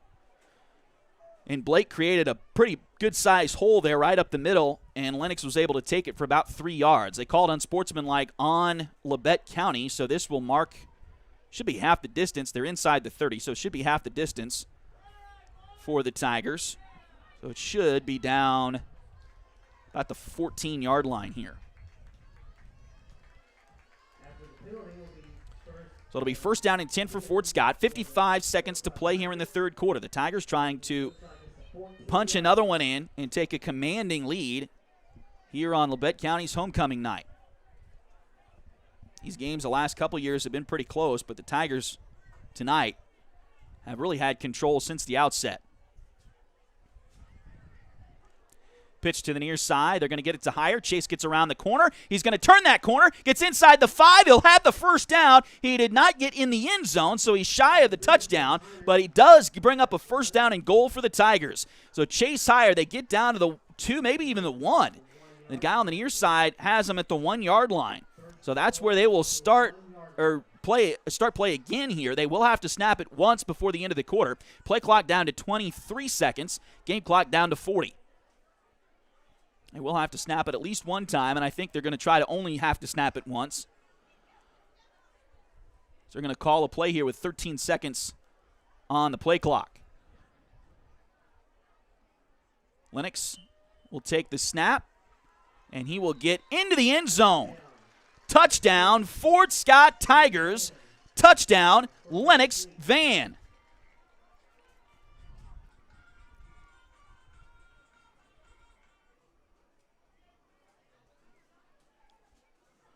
So that will make it 41-13 Tigers. There are 20 seconds to go here in the third quarter. And Lennox will come on to kick the extra point again.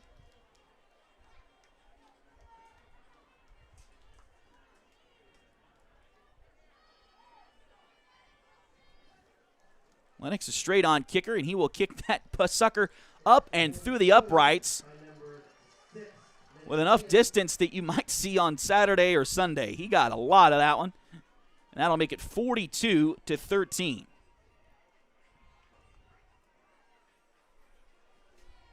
Again, the Tigers lead this one here with 20 seconds to go in the third quarter.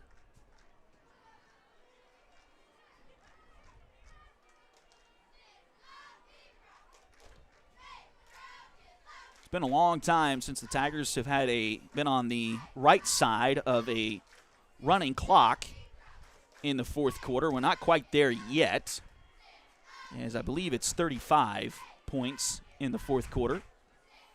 And the Tigers lead this one by 29, I believe, if my math is correct, which is always suspect to being wrong.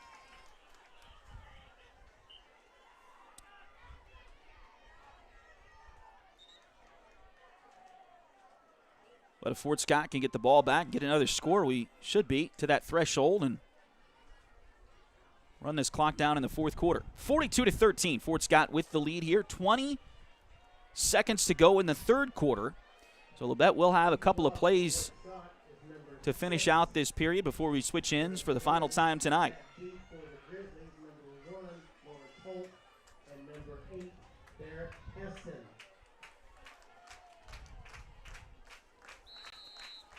Lennox to kick off. Heston and Holt back to receive again for Labette. They will kick it, and it's off of one of the up men for the Grizzlies, but they do jump on top of it right around the 36, it looks like. So that's where the Grizzlies will take possession. First down and 10.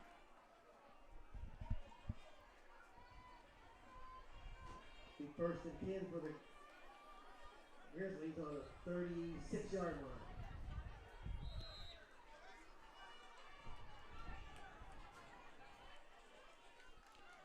So first down and 10 for Labette.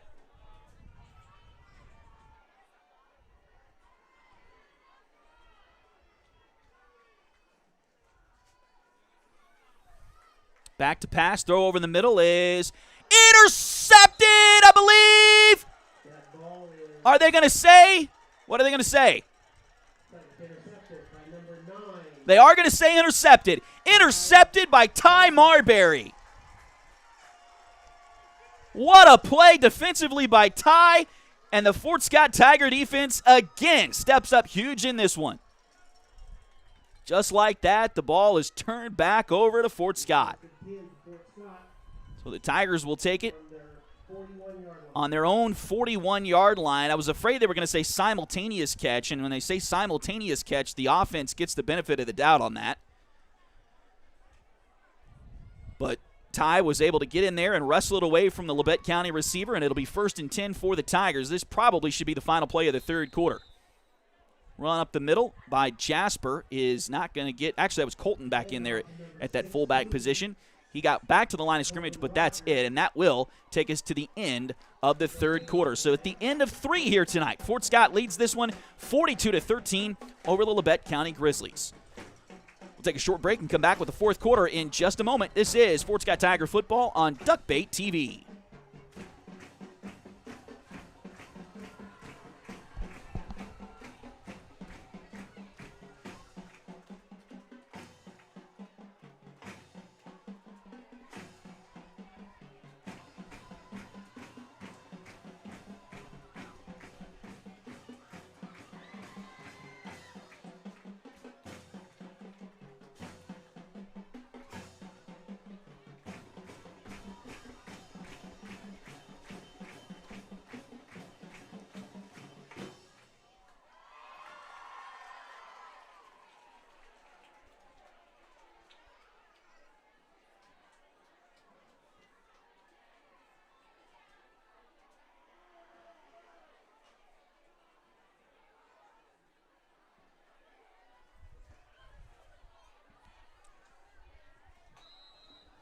First and 10 for the Fort Scott Tigers.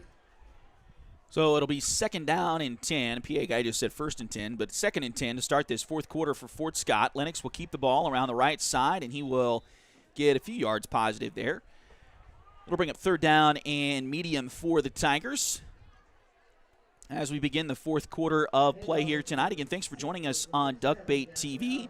I know we're having a little bit of a video issue as far as it's kind of hitchy here tonight, and I believe the cause is we're dealing with some low bandwidth tonight, and we do apologize for that. Unfortunately, there's not a whole lot we can do at this point about that, but we will look into that this week. Here's a pitch to the near side, and that will be to, I believe, Cal. Nope, it's Ty.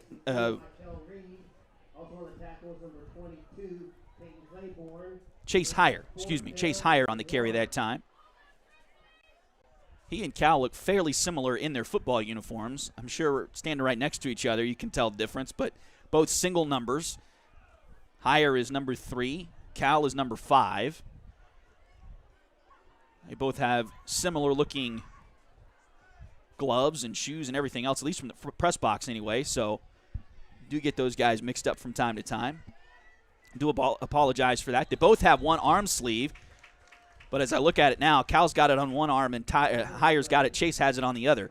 So hopefully I'll be able to figure out the difference between the two as the season goes along here tonight. We got a false start, it looks like, on the Tigers, so they're just going to push them back. It'll be 4th down, and it looks like 4th and 6 for the Tigers here. Again, Fort Scott with the lead, 42-13, coming up on 10.5 to play in the game.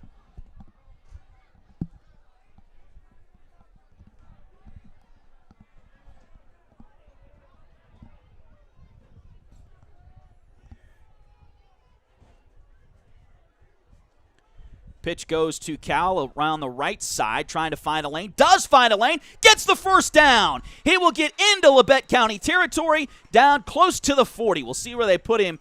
It looks like the 43 is all they'll give him on that one, but a great gain there by Cal Cousins, as that will get the ball into Labette County territory down to the 43. 1st down and 10 for the Tigers. Clock continues to roll. Again, Fort Scott trying to close this one out here tonight. And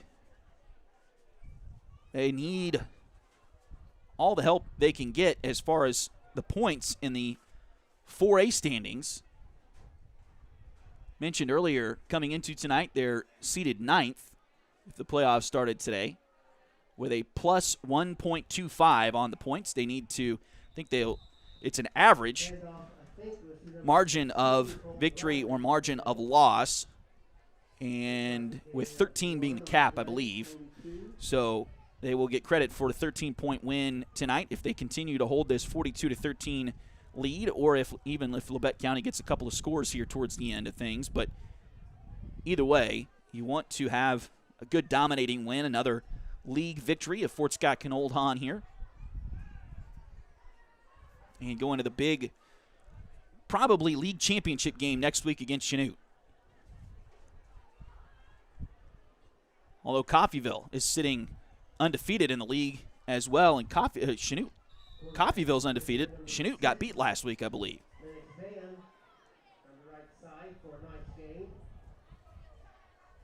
Chanute did lose last week, but it was a non-league game. They haven't played a league game until tonight anyway. So anyway, we'll figure that out. 3rd down here for the Tigers. Ball's going to be on the 36-yard line. 3rd down and about 3 here for Fort Scott. Clock down to 8:40 to play in regulation time here tonight.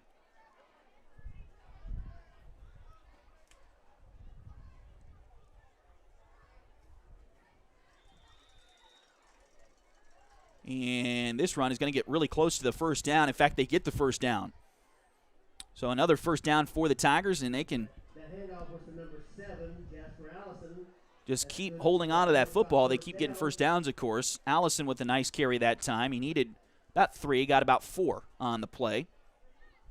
So another 1st down here for the Tigers. Ball is right around the 32, it looks like, for Fort Scott. Again, next week is homecoming for the Tigers. We've got the candidates. They've been announced.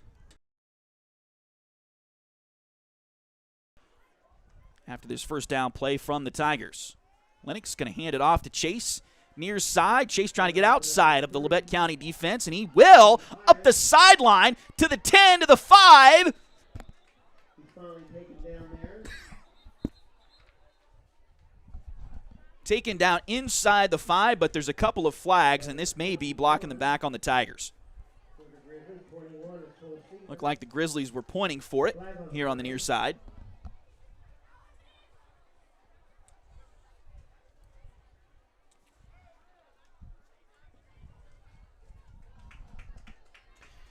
Well, they called holding. Either way, it's a penalty on the Tigers, and it will back Fort Scott up.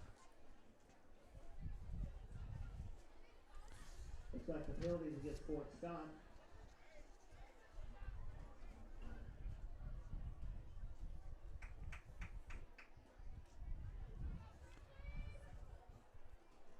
So ball will be placed on the 42-yard line. So the offensive line for the Tigers will need to back up a little bit more from where they're standing right now. Ball's on the 42-yard line. It'll be first down still for Fort Scott. It'll be on the near side hash. So the wide side is the far side. They will, same play to the other side. This time it's to Cal. He's going to make one-man miss. That may be enough for a score. He's to the 10, 5, angles into the end zone. Touchdown, Fort Scott Tigers. Touchdown, Cal Cousins. They ran an identical play that they just ran with Chase Hire to the near side. They ran it to the far side with Cal, and he gets around the end and into the end zone. 48-13, Tigers with the lead.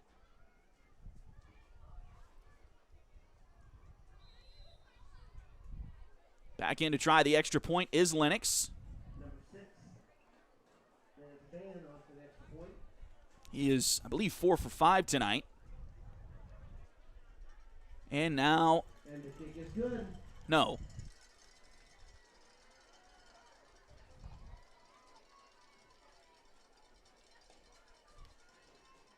Five for 6, I believe, on kicks tonight as he makes that one there. So 49, I had to think about it for a second. They've scored 7 touchdowns, but they did go for 2 at one point. So he has not made 6 or 7 kicks tonight, only 6. He's made 5. Bleacher Gear, Barcelona Funeral Home, Center Catholic Church, Lemons Insurance, Commercial Bank, Community National Bank, Corner Post Insurance, the Corner Store. So 49 Dr. Robert Vickers to 13. Fort Scott with the lead here. Thank you guys all so much for supporting our Grizzlies. 7:39 left to go here in the game. Yeah, don't forget, homecoming is next week for the Tigers, the game against Chanute. So don't forget about that. We will have as much of the pregame ceremony as we can here on Duckbait TV for you next week. And again, those homecoming queen candidates, Carson Allen, Raven Kegler, Mackenzie Robertson, Jersey Wood, and Keegan Yarrick. Congratulations to those ladies being nominated for homecoming queen. And then, of course, the king candidates are Jasper Allison, Cal Cousins, Cody Geiger, Casey Gomez, and Jericho Jones are the king candidates for next week's homecoming game. Fort Scott running a couple guys on late, but they get enough guys on, and now the ball goes straight through a couple of sets of Labette County legs. They will pick it up and run it to the near side, though. He's got some room and gets taken out of bounds right around midfield. In fact, they're going to There by number 1, Lawrence Holt.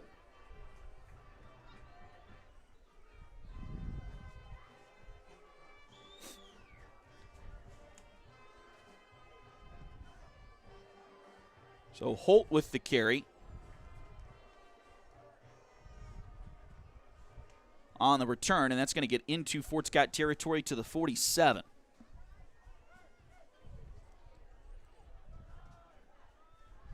So that's where Labette will take over here. 7:15 to play in the game. 49-13, Fort Scott with the lead.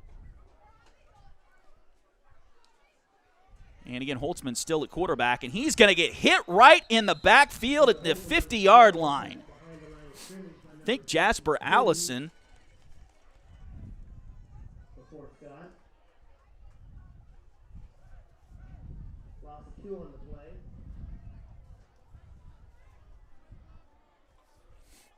Actually, it looks like Wesley Cox was the one that got in there.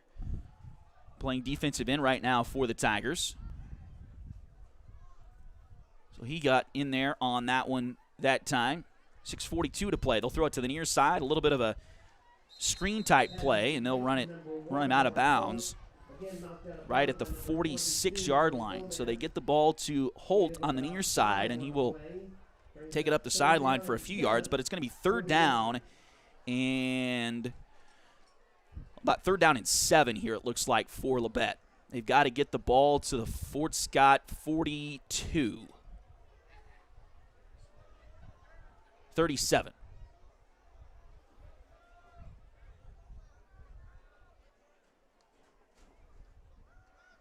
Throw it. Similar play to the far side this time. Nice catch over there.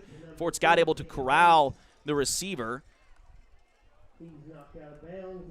Saw Colton Rogers in there. A couple other Tigers with Colton on that tackle. The play was to Keegan Bates. And it'll be 4th down and 3. He got right to the 40. It's about 3 yards short. So 4th down here for Labette. And looks like he got out of bounds. The clock is stopped with 6:15 to go. 4 receivers, 2 each way. Quarterback out of the pistol. They'll throw a little short route again to the near side. It is complete this time. Fort Scott trying to jump up and knock it away and couldn't quite get there.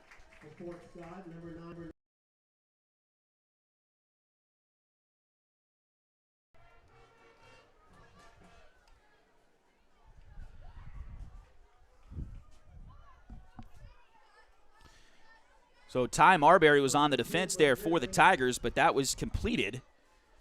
And Ty was trying to come up and knock that ball away, maybe even trying to intercept it, and just couldn't get it in time. And it was caught and taken there by Labette. Now they're going to run it right up the middle, and that's really about the 2nd time Jamal Jackson has gotten a good gain on the ground for Labette. He had a hole on one play in the first half, ended up scoring a long touchdown run. And that's about only the 2nd time he's had a hole in this one. Fort Scott's done a pretty good job most of the night on that front line, corralling Jackson in the running game here for Labette County this evening. They'll throw it again this time. Over the middle, and it is nearly intercepted. Nice defense again by Brody Gomez. He has really stepped into that safety role well for the Tigers this year. Stepped in front of the receiver and nearly had another interception for Fort Scott.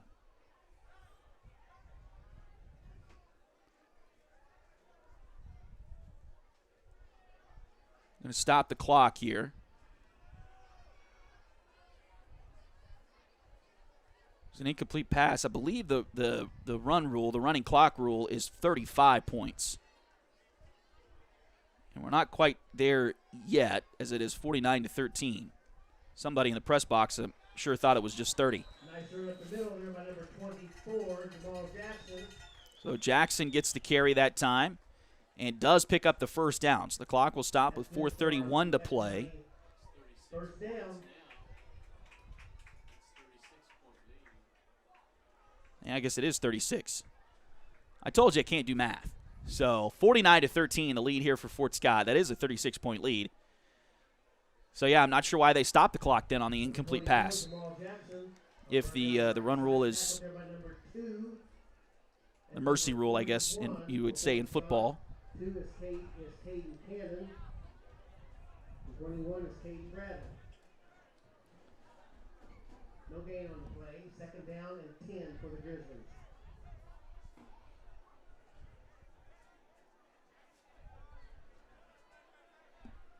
So no gain on that previous play. 2nd down and 10 for Labette County coming up. They're going to hand it off to Jackson again, right up the middle. And he will get a few yards, down to about the 16 or so. Gain of about 4 on the play. 3rd down and 6 for the Grizzlies.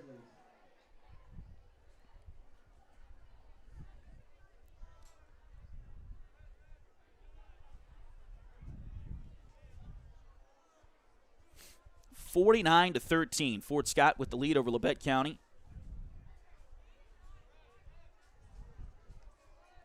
This is a Grizzly team that won their first game of the season but haven't won since then. Here's a pass.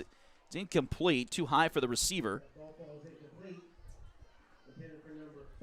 And goes incomplete. They beat Circle in the first week and beat them pretty soundly. 40-28 was the final score there. But they lost the rivalry game with Parsons in week 2, 24-13. Got blown out by Pittsburgh a couple of weeks ago, 45-6, and then lost at Wellington last week, 46-24. And again, they did not convert a point after try in that game against Wellington. They actually scored 4 touchdowns to get to those 24 points, but they missed all of their they missed a couple of kicks and a couple of 2-point conversions. Quarterback is going to throw it over the middle, and it's, nearly intercepted, and they're going to get a penalty flag here on the Tigers, I think. Tough luck for Fort Scott, as I think they're going to get a targeting call on the defensive back over there.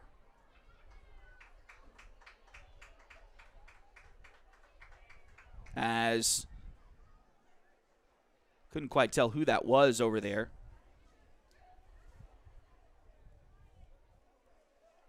Think it was Morgan Shaw. He was the corner. I couldn't quite tell who the safety was for Fort Scott, but they both converged on the receiver. And the safety, who I believe is Ty still in there, he came forward to get to the ball, and Morgan went behind to make sure the receiver didn't catch a deflection or anything like that, and they're going to get a penalty on Morgan, unfortunately for Fort Scott. Some Bronx cheers on the near side by Labette County. And that's what they call. They call the targeting there.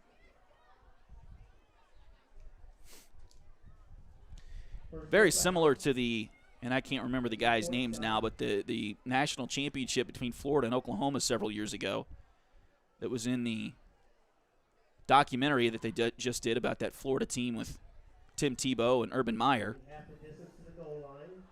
Very similar to that, which 10 years ago, that was a legal play. They've taken that out of the game, tried to take that out of the game for safety purposes, and I get it. I understand. But also Morgan's trying to make sure, we've seen a lot of deflected passes caught by opposing Tiger teams this year, and so Morgan's trying to make sure that that receiver doesn't catch a deflected pass for a touchdown. Deflected pass for a touchdown was the only score that Independence had on Fort Scott a couple of weeks ago. And a couple other deflected plays have turned into big gains for the Tigers' opposition this season. 49-13, first and goal now from the 1, and this may be another flag on Morgan. He did not get his head turned around. I'm not sure why there's been a change in recent years, but there has been a change in defensive back coaches telling their defensive backs to face guard, and unfortunately, that is going to get a flag most of the time. You've got to at least turn your head around and look for the ball. Morgan did not do that, and so he's going to get flagged for the penalty here. I've seen it all over football, whether it's the high school level, the college level, the pro level. And everybody's doing it. Everybody is being taught, it appears, to face guard and stay with your man. Don't look for the football, but if you don't look for the football, you're going to get flagged 9 times out of 10, and that was the case there. So another first down and goal here for Labette County. 2:18 to play in the game. Nice run right up the middle for Fort Scott, the defender, but he missed the tackle, and then Jackson gets a couple more yards, so he's going to get a couple of yards on the gain. They'll put it down right around the 3, maybe in between the 3 and the 2. Actually, that may have been no gain on the play, but one of the Tigers' defensive linemen got through the hole that was made for Jackson and nearly got him about 5 yards deep in the backfield. This time he's going to snake around the Tiger defense and gets into the end zone for the score. So Jackson gets in for his second touchdown tonight. That'll make it 49-19. Fort Scott still with a 30-point lead here. But again, time winding down to 1:40 left in this one.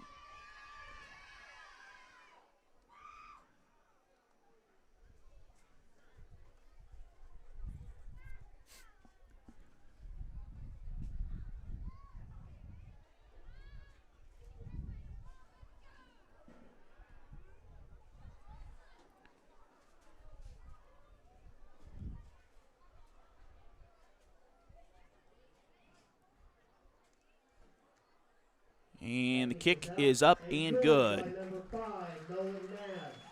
Nice hold there by number 4, Hayden Bates. A good snap. And 22. well, now it's a 29-point lead. I don't know why the clock is running now. Even if it was a 30-point threshold, it's under that 30 points now. It's not going to make a difference in the result of the game. The kick was good, so that makes it 49-20. 40 seconds now, and the clock continuing to roll, and it looks like they're just going to let the clock run out on this one here tonight. Next week, the Grizzlies travel to Coffeyville. So the final score will be 40-29. They won't even make Labette County kick off here. And that's understandable, but thank you very much for coming out for a game tonight.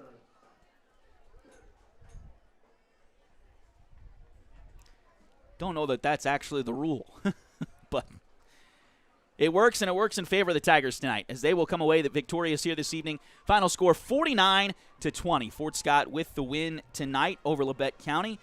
So again, a big win for the Tigers this evening as they get that victory and will improve to 3-2, their first road win of the season. And really played a phenomenal second half. Did have 28 points at halftime, but really made it stick in the second half. Just the one Grizzlies score after halftime. So again, Fort Scott with the win. And they will improve to 3-2 overall and will remain undefeated in SCK League play.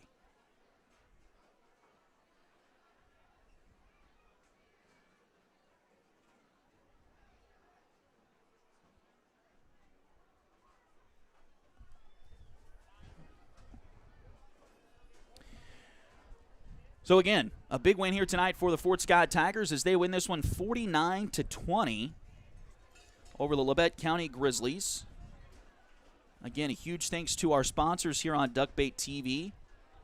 As we've got a new one for this week. Again, a huge thanks to, see if I can find the right spot here. Huge thanks to Joey Fritter, who jumped on board with us this week. Joey Fritter is a loan officer with Open Mortgage. Open Mortgage is a multi-channel mortgage lender, believing that better is possible. Constantly striving to bring a better mortgage experience to everyone. Joey can assist you with buying a home from start to finish.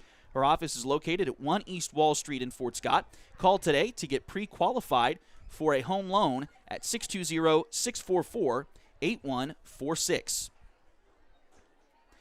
H2 Painting LLC, the right way, the first time.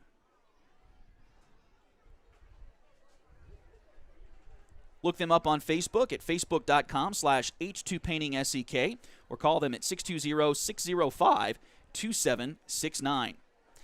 Chad Cousins is your local 1842 Wealth Management Financial Advisor. Contact Chad for more information by email at chad@1842wealth.com or call 620-215-9240.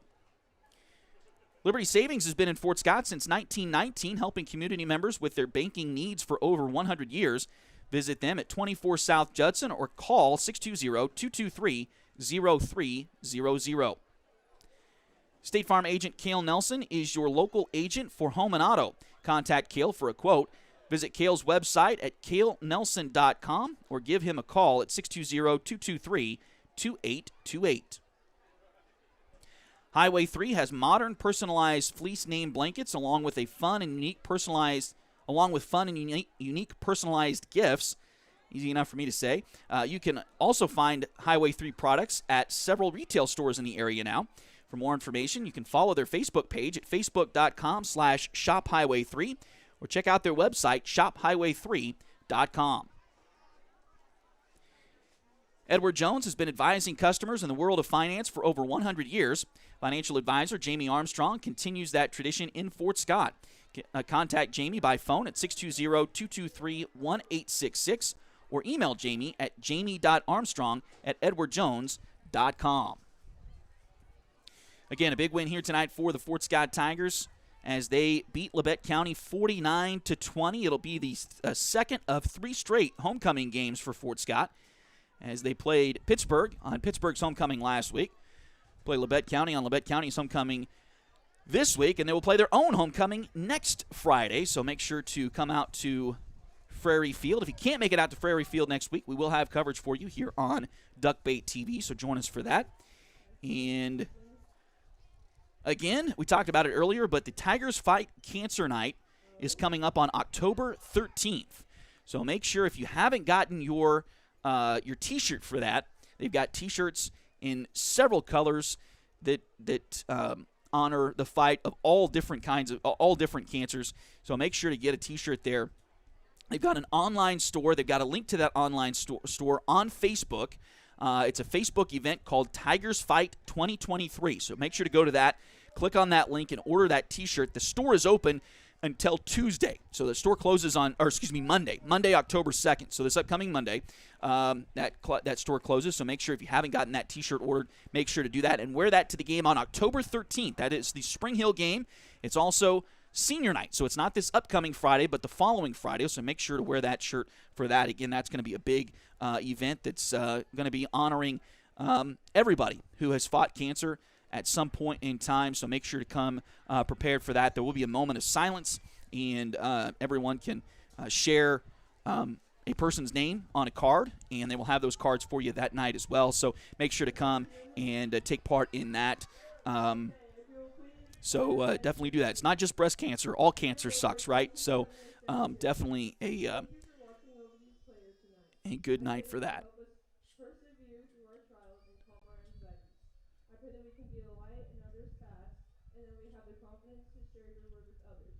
I pray that we can honor you in all our actions, and I pray for safe travels home. Father, I pray that each and every will take notice of the things you do in our lives. I pray that they are able to keep faith in you through their trials. Not sure if you can hear on the microphone, but they're having a stadium-wide prayer here to close out the game tonight for Labette County. In all your holy precious name, amen. Kind of a cool thing. You don't see that very often anymore. But neat to see. Let's check a couple of scores here. Some area games. Looks like Iola is leading Burlington 36-32. That one in the fourth quarter. Prairie View beating Girard. Man, the CNC's really down this year. Girard losing that to Prairie View 21-0. Let's see if we can get any closer games to us here. Humboldt cruised over Eureka 62-0. Fredonia lost to Cherryville, or is losing to Cherryville 27-12. Trying to find some SEK games here. Parsons is beating Riverton 20-0 in the fourth quarter of that game.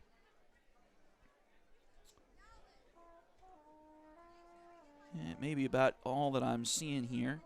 Jayhawk Lynn is beating Central Heights. Jayhawk Lynn's got a pretty good team this year. And the Lynn County, I don't know if they have a trophy for that game or whatever, but that's going to be a heck of a game. Pleasanton beat Southeast tonight 42-6. And Jayhawk Lynn is beating Central Heights 28-0. That Lynn County battle might be for the league championship there in the Three Rivers League. See if I can find some others. Crest over St. Paul. That one's still a halftime score, 14-0. Crest with the lead over St. Paul. Crest has a really good program the last several years. Went to grade school with the coach there at Crest, Nick McAnulty. If he's still the coach there, he's doing a great job with Crest the last few seasons. That's about all I'm seeing right now at this point. Frontenac beat Columbus 41-7. Baxter Springs beat Galena. That one looks like still in the fourth quarter, but 28-20. Baxter with the lead over Galena there. Getting a lot of scores here in the southern part because of where we're at. Our app takes account of where we are currently, our current location, so that's why we're getting a lot of those other games in this area. But anyway, lots of fun stuff here tonight. Did want to send some shout-outs to some of the others. I mean, we cover a lot of Fort Scott, or a lot of football. We're going to cover a couple of more volleyball games as we go forward, but I did see a couple of things online this week. Congratulations to Lucy Duncanson. Lucy Duncanson was named SCK Honorable Mention for girls golf, so congratulations to Lucy. The girls tennis team had good results this past Monday in the Paola Quad. The team placed first, and then Abby Gorman and Caroline Barnes both won their singles portions of the tournament. And then Briley Heimer and Joyce Self, the doubles team there, they finished first in doubles, and the doubles team of Kinsley Brown and Cadence Hunziker finished second in doubles. So congratulations to those ladies. Some really good results there for the Lady Tiger tennis team and the golf team. The freshman volleyball team also won the Parsons Freshman Tournament. That was last Saturday. So congratulations. They got a slew of freshman volleyball players. And they did a great job in winning that freshman volleyball tournament last week. Yesterday, the soccer team, they defeated Paola 5-2. So congratulations to the Tiger soccer team, Coach G, as they got some good results yesterday. And then also the lost my place here. Varsity volleyball, they went down to Girard last night. They beat Columbus in 2 sets. They beat Pittsburgh in 2 sets, but then they lost the nightcap to Girard in 2 sets. So 2-1 on the night for Lady Tiger volleyball. That was still a pretty good game, a pretty good night for them there. And a couple other events coming up here is tomorrow the girls tennis team will be at the SEK tournament in Parsons. First serve is bright and early at 9 o'clock tomorrow morning. The cross-country team travels to Baldwin with action also set to begin at 9 o'clock in the morning. And the debate team will be at Pittsburgh tomorrow. So several events going on there. Did want to pass this along because I saw there was a change on Monday. The freshman football team, they will now travel to Nevada. So the freshman football team will be at Nevada. I believe that's the change in the schedule there.